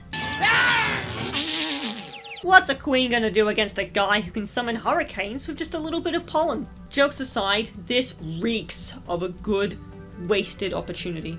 Instead, the dwarves just hi-ho out of there and leave Snow White to her little find my father quest on her own. Except before she can leave, the evil queen arrives at the cottage in her hag disguise and— Wait, so we are doing this plotline after all? I mean, I suppose it wouldn't be Snow White without it, but still. I didn't think this plotline could really fit in with the newer story, especially since they wanted Snow White to be more proactive. And it's hard to be proactive when you're asleep. Unless you're sleepy, I guess. Alright?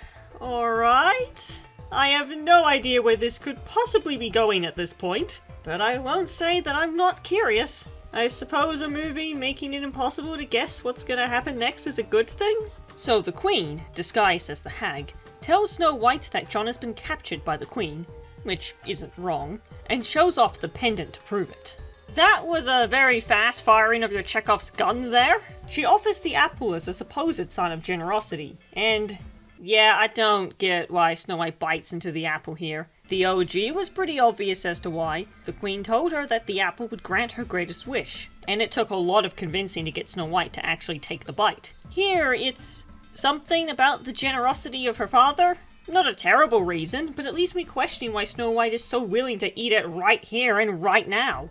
Worse, she doesn't need as much convincing as she did before. I'm not saying this Snow White just goes, delicious apple, and swallows the damn thing, no questions asked, but she goes along with this too easily. Disney, you're making the original Snow White look smarter and more assertive here, which seems backwards to your goals.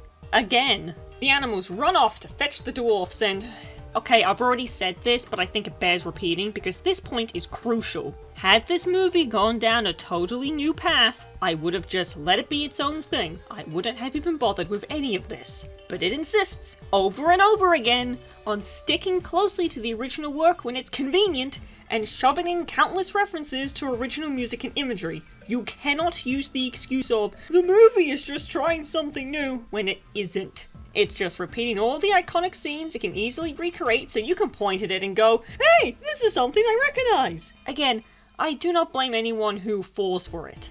You want to feel that dopamine hit when you see a shot you're familiar with? Go right ahead. I did the same thing. But we have to acknowledge that it's manipulative. And not in the way that media is meant to be manipulative, i.e. with actual hard work and effort. So, after Snow White bites the apple for some reason, she starts to die. Blah blah blah, not as dramatic as the original, but the Queen decides to go full Scar on her, and, assuming that her victim is done for, say that she's the one who killed Snow White's father. So now she's a superhero villain monologuing about her evil plan. Okay, now hang on. Why is she doing this? She knows the apple spell can be reversed, and she didn't kill the guy who she knows is capable of doing just that.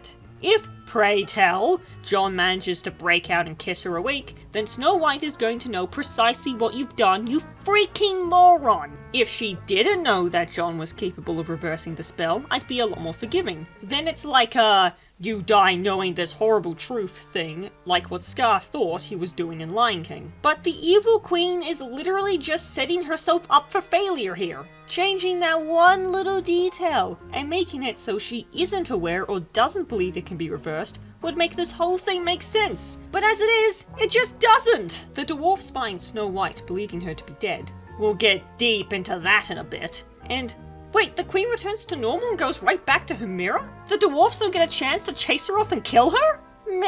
I mean, I guess that isn't really a bad change, depending on what they do with it, but still, it takes away that delicious irony of the queen's death in the original, in that she was willing to kill a young innocent woman just so she could be the most beautiful person in the land, only to die as an ugly hag. Again, this change isn't inherently bad per se, but it strikes me as the new team sort of missing the point of the original. In fairness, this movie isn't nearly as bad in that regard as the Pinocchio remake was.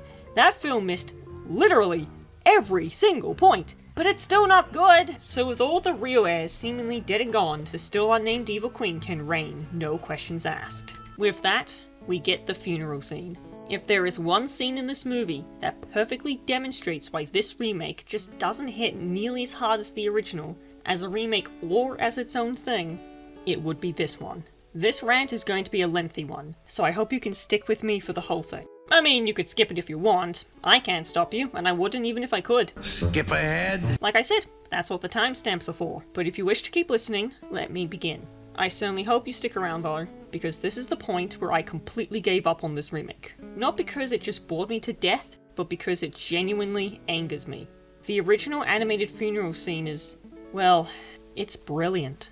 Perhaps compared to other Disney sad scenes, it may pale. If we're measuring how sad a scene is by how many tears it gets me to shed, then the scene in The Fox and the Hound, where Widow Tweed releases Todd back into the wild, is by far more heartbreaking. And I'm sure at least a few of you hate me for bringing that scene up. I hate me as well, because I'm a grown adult and this scene still gets me sobbing until I drown in my own tears. So, newer viewers might not understand just how important this scene really was, or how heartbreaking it really is. Up until this point, this movie has been fairly lighthearted. It's had some truly terrifying moments, but I'd say there were a lot more smiles than screams. But then, this scene hits you. There are no more laughs, no more silly songs, barely even any sounds at all, just a somber tune on an organ. The air filled only with the sobs of the 7 dwarfs. The dwarfs are crying. These characters, who have mostly been funny comic relief with exaggerated animation up until now, are still quiet, tears running down their faces. Even Happy and Dopey, who spent the whole movie up to this point as cheerful as can be, are breaking down. And Doc, who pushed Dopey around for most of the film, is now trying his best to comfort him. The juxtaposition hits you like a truck. There's a funeral going on, and the movie forces us to attend it. Even if it isn't enough to get tears out of you, you feel their pain. We know a happy ending awaits them, but they do not. And arguably, that dramatic irony makes the pain hurt even more, because we know that they don't have to be so sad. But the part of the scene that really kicks you in the stomach is when it cuts to Grumpy. Throughout the entire movie, Grumpy has been the tough one, who reacts with disgust when the other dwarfs allow Snow White to boss them around or act like water lilies. He didn't even want her in the house at first, making his distaste for her very existence clear from the get-go. Even when he softens up to Snow White, he still tries to maintain his tough exterior, and pretends that he still doesn't care about her. Until you get to this scene, that is. We are forced to watch a man, who has been composed and strong this whole film, suddenly break down into tears.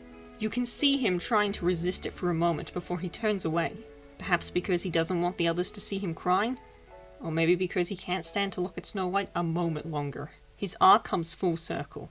When even the tough one who wanted her kicked out of the house breaks down into uncontrollable tears, it hits you like a train to the face. Before this point, animation was seen as nothing more than something to make you laugh. The idea that a cartoon could get any sort of real emotion out of you was, itself, laughable. But the team took a risk. They put every bit of effort they could into making this as heartbreaking as possible. And by golly, it worked. Premiere day, the theater was in tears. Everybody in that theater was crying. I heard the sobs. I couldn't believe it. It's supposed to be just a cartoon. Everybody's crying. Imagine the shock of not just the viewers, but the animation team as well, when everyone cried for a cartoon character. That one moment proved, almost single-handedly, that animation was something that could and should be taken seriously. That you could make an audience fall in love with, and then cry for people who were, at the end of the day, nothing more than ink painted on a cell and given a voice. The power of animation was truly revealed. And then comes this remake. This should hurt at least half as much as the original did, but frankly, it doesn't. Not even close. It's a lovely scene and all sure, but we haven't had nearly enough interaction between Snow White and the dwarfs for this scene to hit as hard as it should. Other than Dopey, Snow White's barely interacted with any of them, unless you count her ordering them to clean up after themselves, a proper bonding moment. What is their emotional connection to her? We saw that all over the place in the original, but almost none of that here. The sheer drop in emotional impact is most notable when they give a close-up on Grumpy specifically, as he can't help but to start crying too. Without that arc of watching him grow a soft spot for her, this loses almost all of its impact.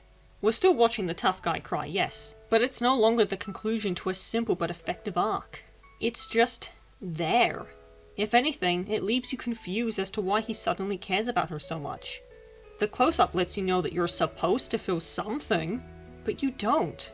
The original brought even grown adults to tears. This just relies on the emotions you already felt the first time around. Hilariously, when I made my mum watch this movie with me, she summed it up pretty well. You'd only feel emotions during a scene like this because of your attachment to the original version. On its own, this scene doesn't stand a chance. And compared to the original, it's not even a competition. The original scene was powerful and proved to the world that a cartoon could make an audience cry. To call this a pale comparison would be an understatement. If you've bothered to listen this far into this video, odds are you're taking what I'm saying at least a little seriously. But still, I feel like by this point, I've gotten at least a few people asking why I'm so passionate about this, and they're telling me that it's just a kid's movie, stop thinking so hard about it. This is an assumption, I admit, but not one without merit. Conversations on animated movies always seem to come back to that. Again, feel free to skip, but I still want to address this. For one, no one ever says, it's a kid's movie, in a way that isn't inherently dismissive. It's a common retort to say that you shouldn't be taking "it's just for kids" as an insult towards the original work.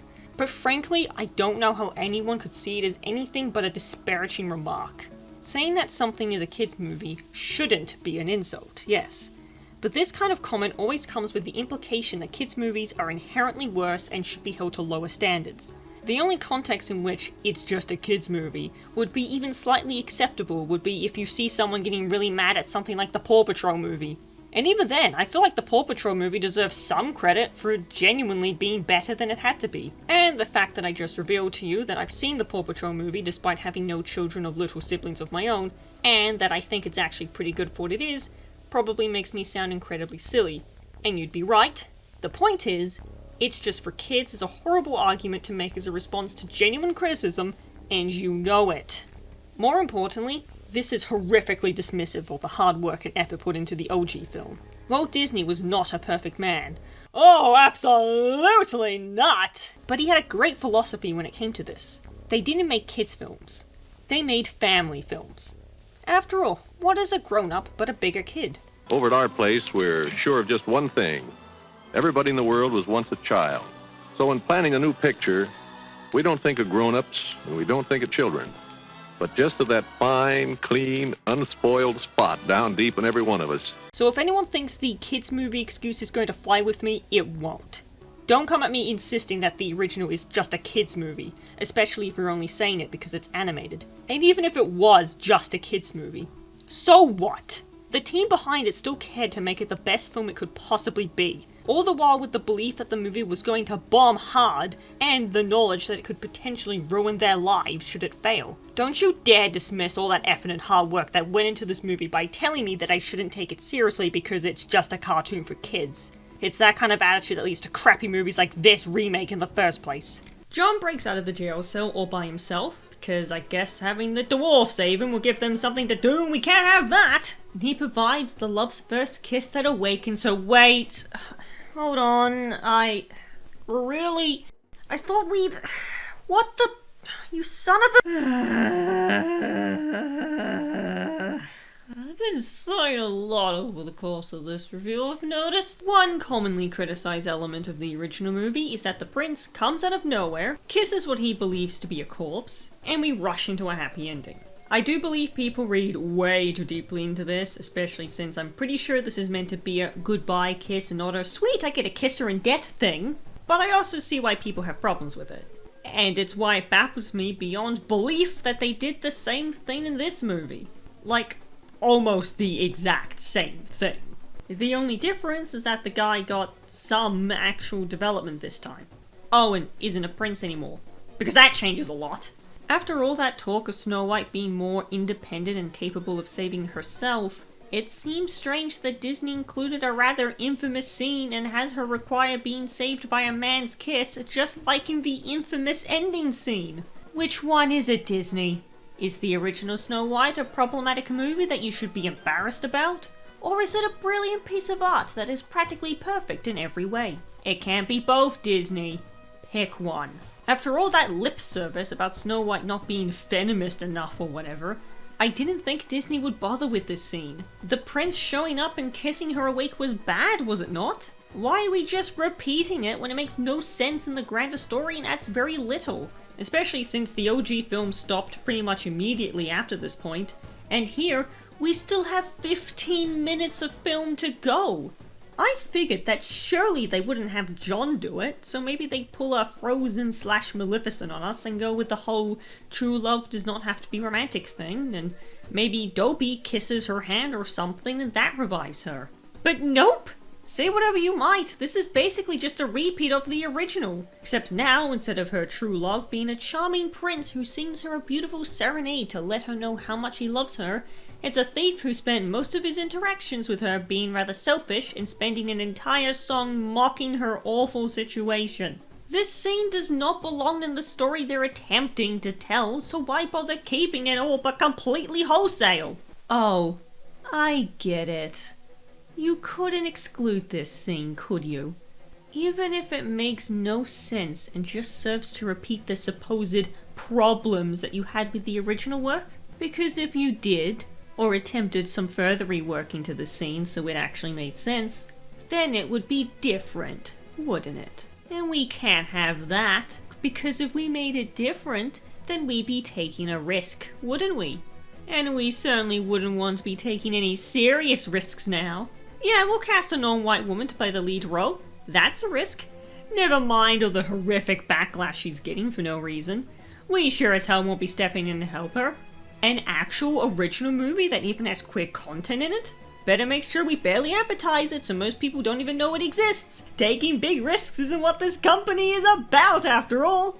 God damn it, Disney. The man your entire company is named after took a risk in choosing to make the movie. He risked it all.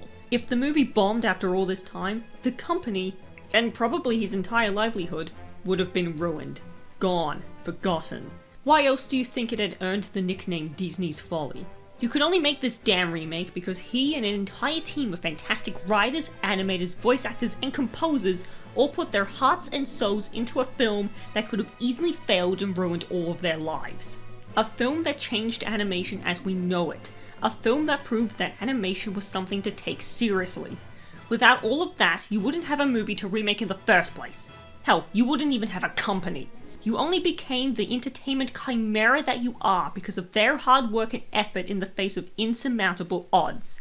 If you're going to take a classic film and ruin it like this under the guise of fixing it, properly homage the movie you're butchering and take a damn risk once in a while. Yes, I know. I'm getting super passionate over a stupid movie no one even likes. But the original Snow White is what it is because the people behind it took a risk.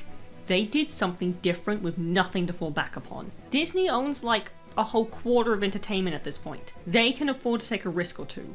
The original crew could not, and yet they were willing to do far more than Disney is willing to try nowadays. Christ. I know I should be expecting this from Disney at this point, but Christ.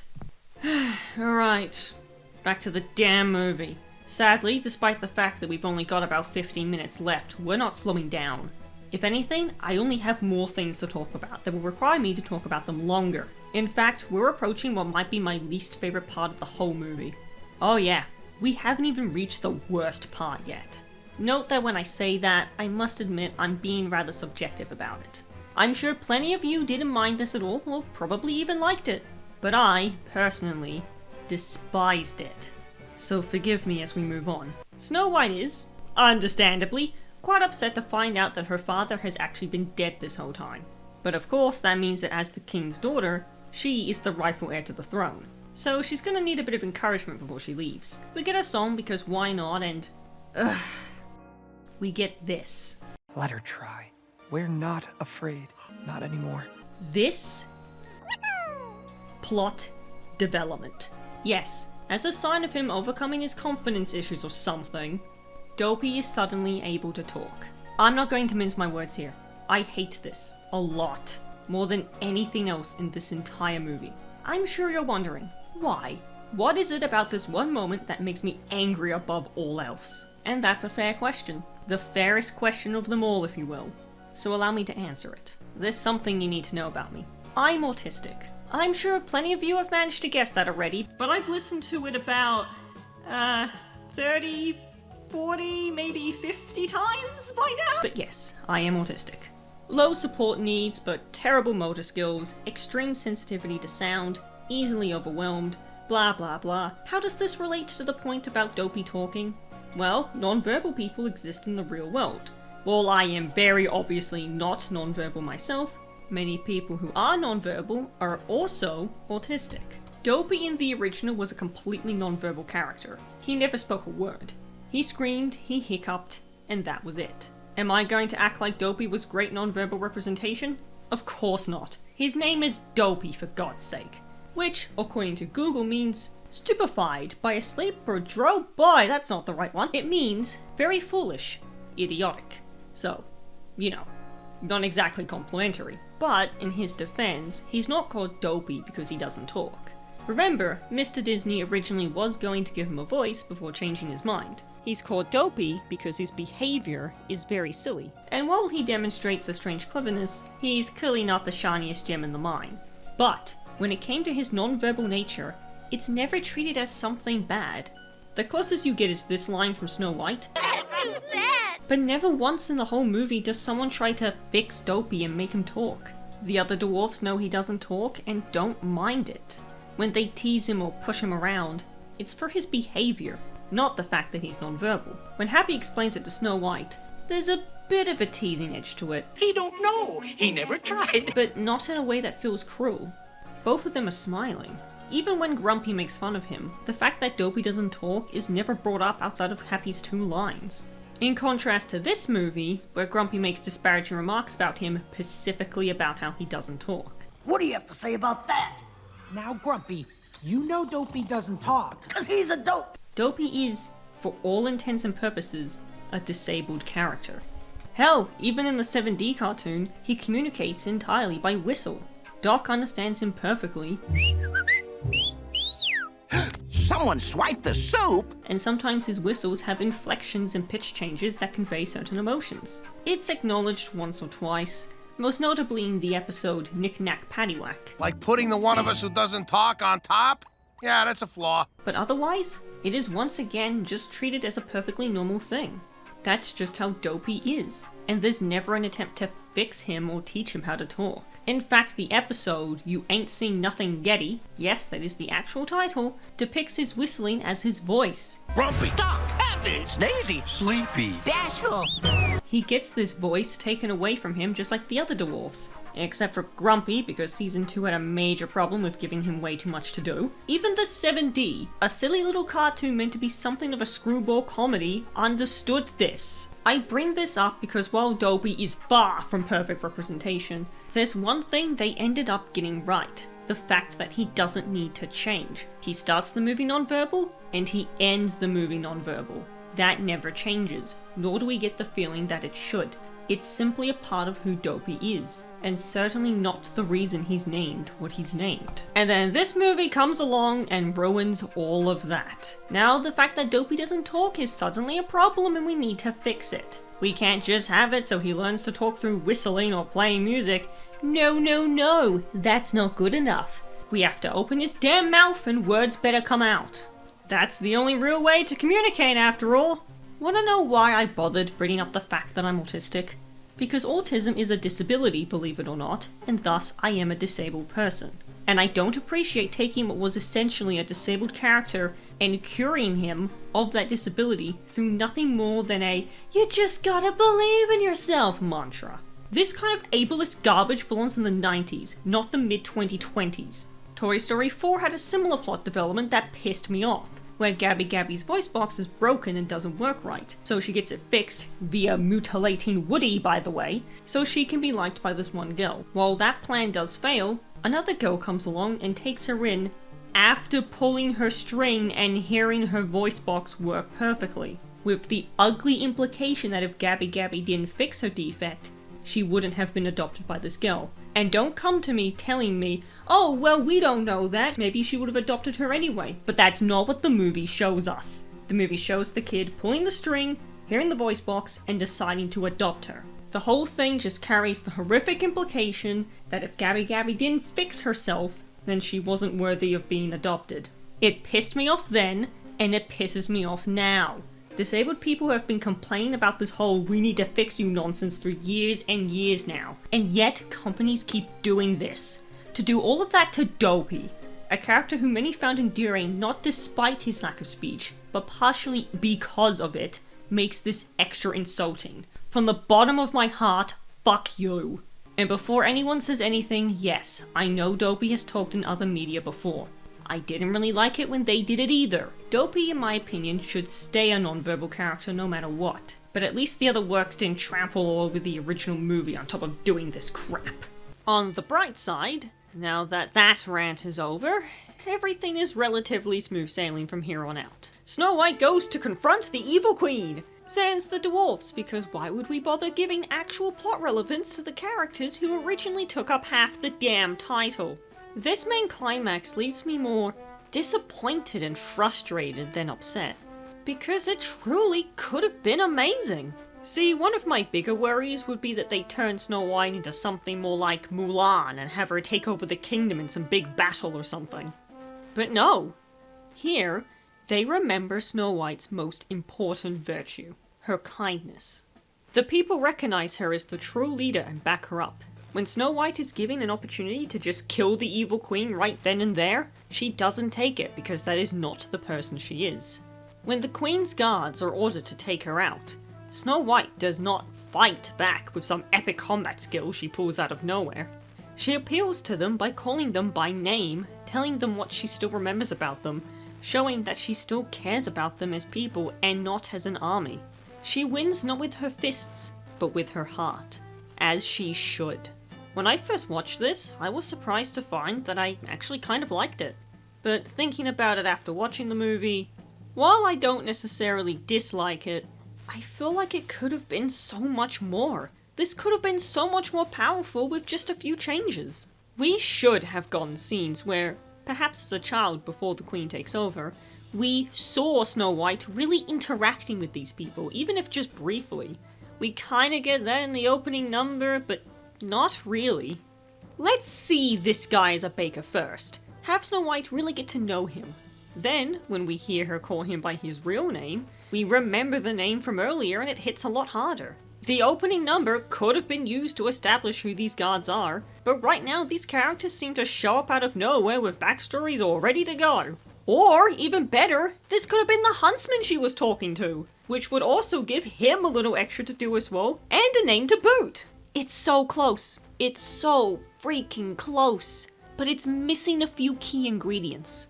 It's like making a pie and nailing most of the process, but you forgot to add the filling. So all you've got is a really yummy crust. Like, yep, the surface level pie is really delicious, but underneath that is nothing. Dead air, basically.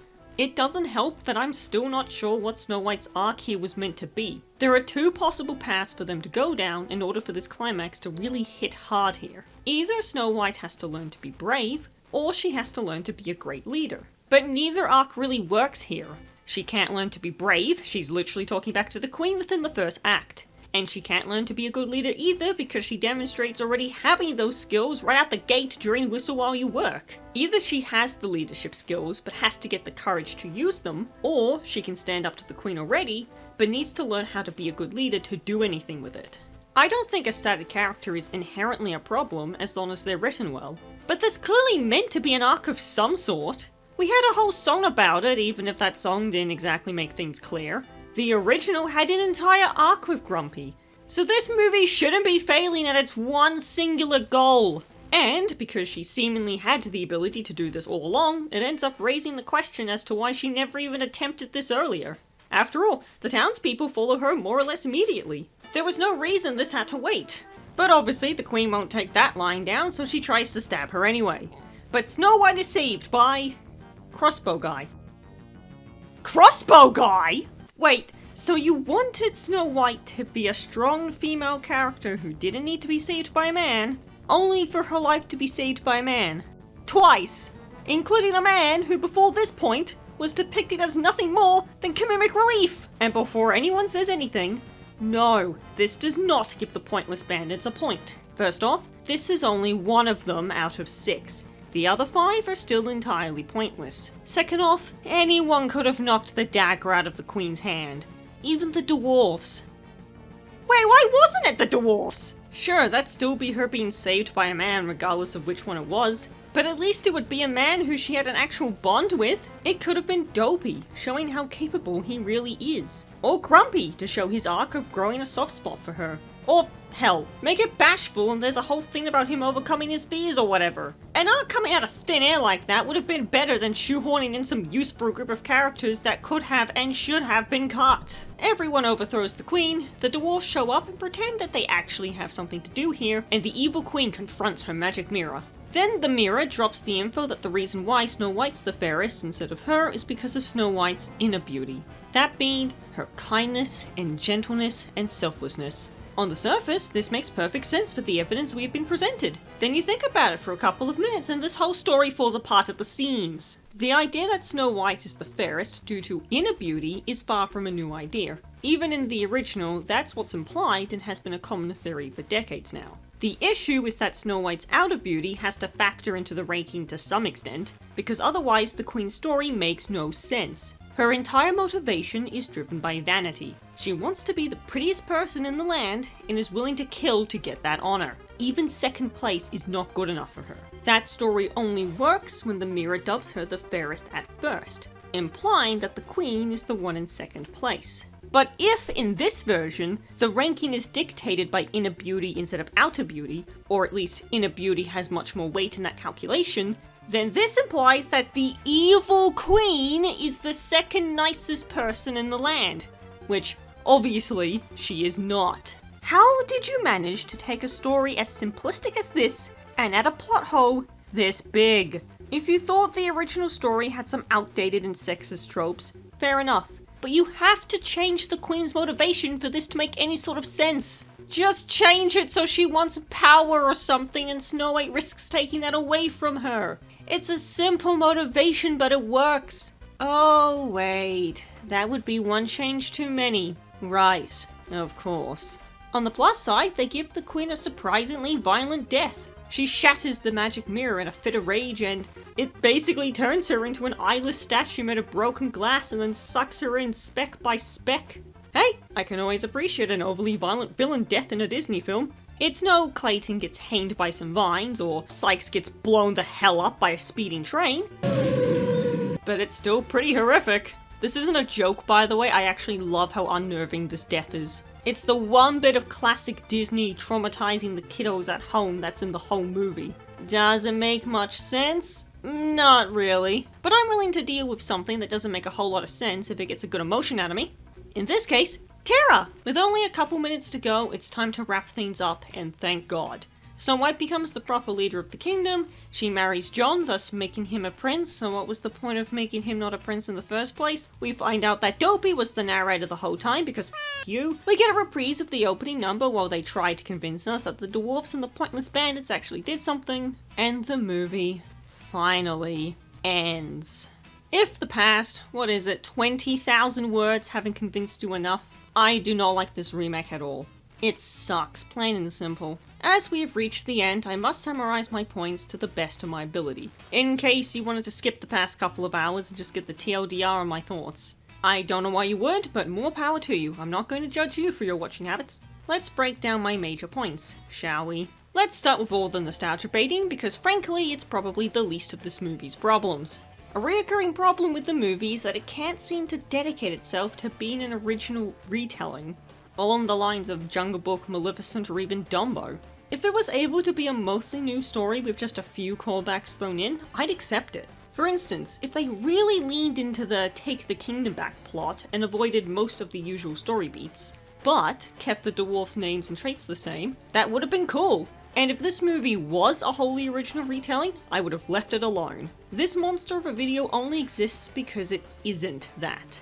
As soon as the huntsman enters the story, what seems like a completely new story quickly turns into a copy of the original. So many story beats are recycled. She sleeps in 3 of their beds. They sing a silly song together. The Queen disguises herself as a rag for some reason. Okay, sure, why not? The Queen disguises herself as a rag. Snow White bites an apple and is awoken by a kiss. Blah blah blah blah blah, you get it. Even beyond the story beats, it takes a lot from the original in so many other ways. From the imagery, to the music, to the jokes. And every time it happens, all I can see is a proverbial neon sign flashing, "Hey, remember the original movie?" in bright flashing lights. All it does is make me want to watch the original instead of this one. Maybe that's the entire point. I don't care. And half the time they miss the point as to why the OG did these things in the first place. For example, why is Snow White saying "whistle while you work" to begin with? We're expected to feel the same way regarding Snow White's funeral, but they missed out on all the bonding and especially Grumpy's arc that made that scene so heartbreaking in the first place. They copy and paste the imagery without the intent behind it. Like everything else, it's empty and soulless. This is why the whole "stop comparing it to the original and just judge it as its own thing" argument doesn't work. Because it isn't its own thing. This isn't a different interpretation of the tale that just so happens to bear resemblance to the 1937 film. The same way something like, say, Chronicles of Oz contains plenty of references to the 1939 film, but is undeniably a whole new thing. It is the original, just loaded with a bunch of extra plot points and details that are pointless at best, with many of them outright damaging the overall story or characters. Then comes the music. This movie is a musical after all, and a good musical requires good music. This is far from the worst musical I've ever heard. It's hard to say that when not long ago, Disney released Wish, which has such wonderful lyrics such as, "When it comes to the universe, we're all shareholders," which is immediately followed up by, "Get that through your system, solar." And every time I hear that rabbit say solar, a part of my soul dies. The point is, the songs could be a lot worse. but they could also be a lot better. Every song, from Good Things Grow to A Hand Meets a Hand, and especially Waiting on a Wish, all feel so generic. I'm not gonna say they sound like they were written by ChatGPT, because I hate it when people say that about bad songs or movies when they have no evidence for it. But they do very much sound like you told someone to write a Disney song and didn't pay them enough for them to give a crap. Lyrics are fine, the instrumentals are fine, but they feel so empty. The only two songs that I do really like are the ones taken directly from the original and expanded upon. While I believe that they did enough to these songs to make them feel like distinct remixes, they're still very heavily based on the originals. This leads to the rather hilarious fact that the only memorable songs in the whole movie are the ones that were written almost a full century ago. Even with those two songs that I genuinely enjoyed, you're much better off just listening to them on YouTube or a music streaming app, thanks to Hi-Ho's terrifying and shallow visuals and Whistle While You Work's butchering of the original sing. Most of the other songs are just painfully generic and forgettable, while Princess Problems is just a few minutes of John being an annoying prick to a lady who is supposed to be his love interest. And speaking of, now we arrive at what is quite possibly the most important part of any story, at least to me. I can handle poor songs, questionable story writing, obnoxious nostalgia bait, and all the rest, as long as the characters are good. I don't even need them to be deep or complex or anything like that. Just likable and full of personality, whatever that personality may be. The original characters were simple and mostly static, with the exception of Grumpy, but they worked, not in spite of their simpleness, but because of it. Snow White was kind and dangerously naive, but she was also firm and sassy. The dwarfs had a single main trait each that was pushed to its fullest, and they worked beautifully as a comedic ensemble. The evil queen had a shallow motivation, but her power and intimidation factor ensured that she would stick in your mind for years to come. Now let's get into detail over how this remake butchers not only the original cast, but also all the new guys as well. Snow White is dull. With how big of a deal Disney was making over Snow being more proactive now, to the point of telling Ziegler to say it in an interview, and essentially throwing her under the bus in the process, it's shocking how empty her character is. The kindness and selflessness she displayed in the original is still there, yes, despite some people claiming that she's a horribly unlikable jerk of a character. She's not, but key scenes of her demonstrating this kindness were either removed, watered down, or replaced with her seemingly bossing people around while barely offering any help. What we get instead is a character arc so vague that I don't even know what path they were trying to go down. Was she supposed to learn to be brave, or learn to have leadership skills? Cause it looks like she can already do both before the dwarfs even enter the picture. There's nothing wrong with a static character, don't get me wrong, but the movie presents us with an arc and then does nothing with it. The evil queen, bad acting aside, loses a lot of her intimidation thanks to the transition from animation to live action. She can't decide if she wants to be the stoic and unnerving type like Lady Tremaine of Frollo, or a hammy over-the-top spectacle like Ursula or Scar. The original was clear. She was the former pre-transformation, and becomes the latter upon turning herself into an old hag. The movie ends up trying to do both for both her forms, and it just results in her bouncing back and forth between the two more than Mr. Bounce at a tennis court. She repeatedly makes dumb decisions that make her look less competent than her animated counterpart, such as never bothering to check inside the huntsman's box, or not killing John when she has the chance. Oh yeah, and her costume sucks. John is bootleg Flynn Rider. That's all he really boils down to. He's Flynn Rider from Tangled, but with most of the charm and likability removed. His romance with Snow White is abrupt, and we never see him really trying to become a better person. His entourage are, well, I nicknamed them the Pointless Bandits for a reason. They do nothing for the plot, only one of them is even slightly memorable, and they're a complete waste of diverse actors. For the life of me, I could not tell you their names without looking it up. And even then, I could not tell you which is which. And the 7 dwarfs got butchered beyond belief. Their designs are hideous, and the animation is weightless at times. Some of them got out of this mess okay. Doc is probably the most entertaining character in this whole film, not that that's saying much. They're actually a band of erstwhile actors whose sustenance was made unstable by the Queen's greedy economic policies, which forced them into a liminal space where ethics and motives are ill-defined. And surprisingly, Sleepy's comedy actually kind of works here, but the others got screwed over in various ways. Bashful does literally nothing.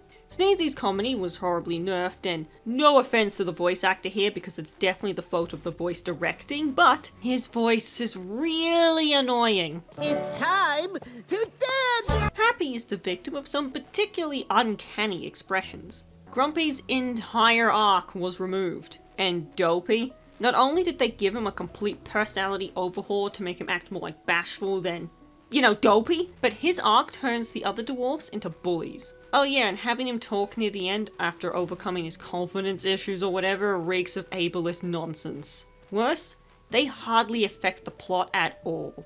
They're not as pointless as the Pointless Bandits, but the bar is in the Earth's core. And most annoying of all, this movie is just a pain in the ass to talk about due to all the controversies behind it. I'm gonna come out and say it, this movie did not deserve most of this bullcrap surrounding it. Very little of it was actually about the poor quality of the film itself. There's a reason why there are so many people saying that the movie wasn't that bad despite it being awful. Because all the negative talk surrounding it would have you believe we were dealing with something as bad as Sia's music instead of nothing more than a crappy reimagining of a classic movie. I would have preferred not to talk about any of it, but with a movie like this, it's kind of impossible to avoid it. Everything surrounding Rachel Zegler is, at best, a massive overreaction. At worst, it is straight up sexist and racist bull. Anyone who insists that it was her fault that any of this happened is not only wrong, but also an asshole. First of all, why do so many people assume that actors have that much control over a movie they're merely starring in? The most influence actors tend to have in movies like this is when they get to improv a funny line. So many people are so intent on blaming her for everything that happened instead of, you know, the directors, the producers, the higher-ups, or even the writers. Personally, I wouldn't blame the writers, but, I mean, if you're gonna blame someone. Yes, I know what she has said about the original film, and I don't agree with any of it. But I don't have to agree with her to know that the way she's being treated is wrong, wrong, wrong. Besides, Zegler's comments were taken out of context. She does, in fact, like the OG film and just thinks it's aged poorly. And Disney told her to emphasize the female empowerment message in the first place. Leave her the f*** alone. Please. There's also the entire mess regarding the Pointless Bandits supposedly being woke. Peter Dinklage's comments that once again have been taken wildly out of context, the shenanigans over her haircut, or the crap involving Gal Gadot. With how much people got pissy before this movie came out over things that had nothing to do with the film itself, you'd think we were dealing with something a lot worse than this. I don't want to go into detail about these things again because I think I did a good enough job talking about them in their respective segments. I just felt the Zegler point required repeating because I have, honest to God, seen people insinuate that she only got the role because she had sex with the directors and producers. Just ill. And f*** you for saying that, by the way, you know who you are. The way people have treated her for the crime of not liking a movie, which she does actually like, by the way, is disgusting. The only reason why I discuss these controversies at all is because they are, unfortunately, a part of the conversation surrounding the movie. I'd much rather just talk about the film itself, but my goal was to address everything that could be reasonably addressed, even if that included things I'd rather not talk about at all. I shouldn't need to say this at this point, but I'll say it again anyway. I do not like this remake. There's not to say there aren't any parts that I did like, and I talked about them. I don't want to say that this remake is nothing but trash when there are some genuinely good things, moments, and ideas in it. But the bad easily outweighs the good. A common sentiment among the level-headed reviewers of this movie is the idea that the movie isn't that bad. I totally get this perspective. I really do. In a vacuum, this movie is just really mediocre. It's full of writing problems, but nothing that is outright insulting for the most part. Aside from the ableist crap with Dopey, that's the actual worst.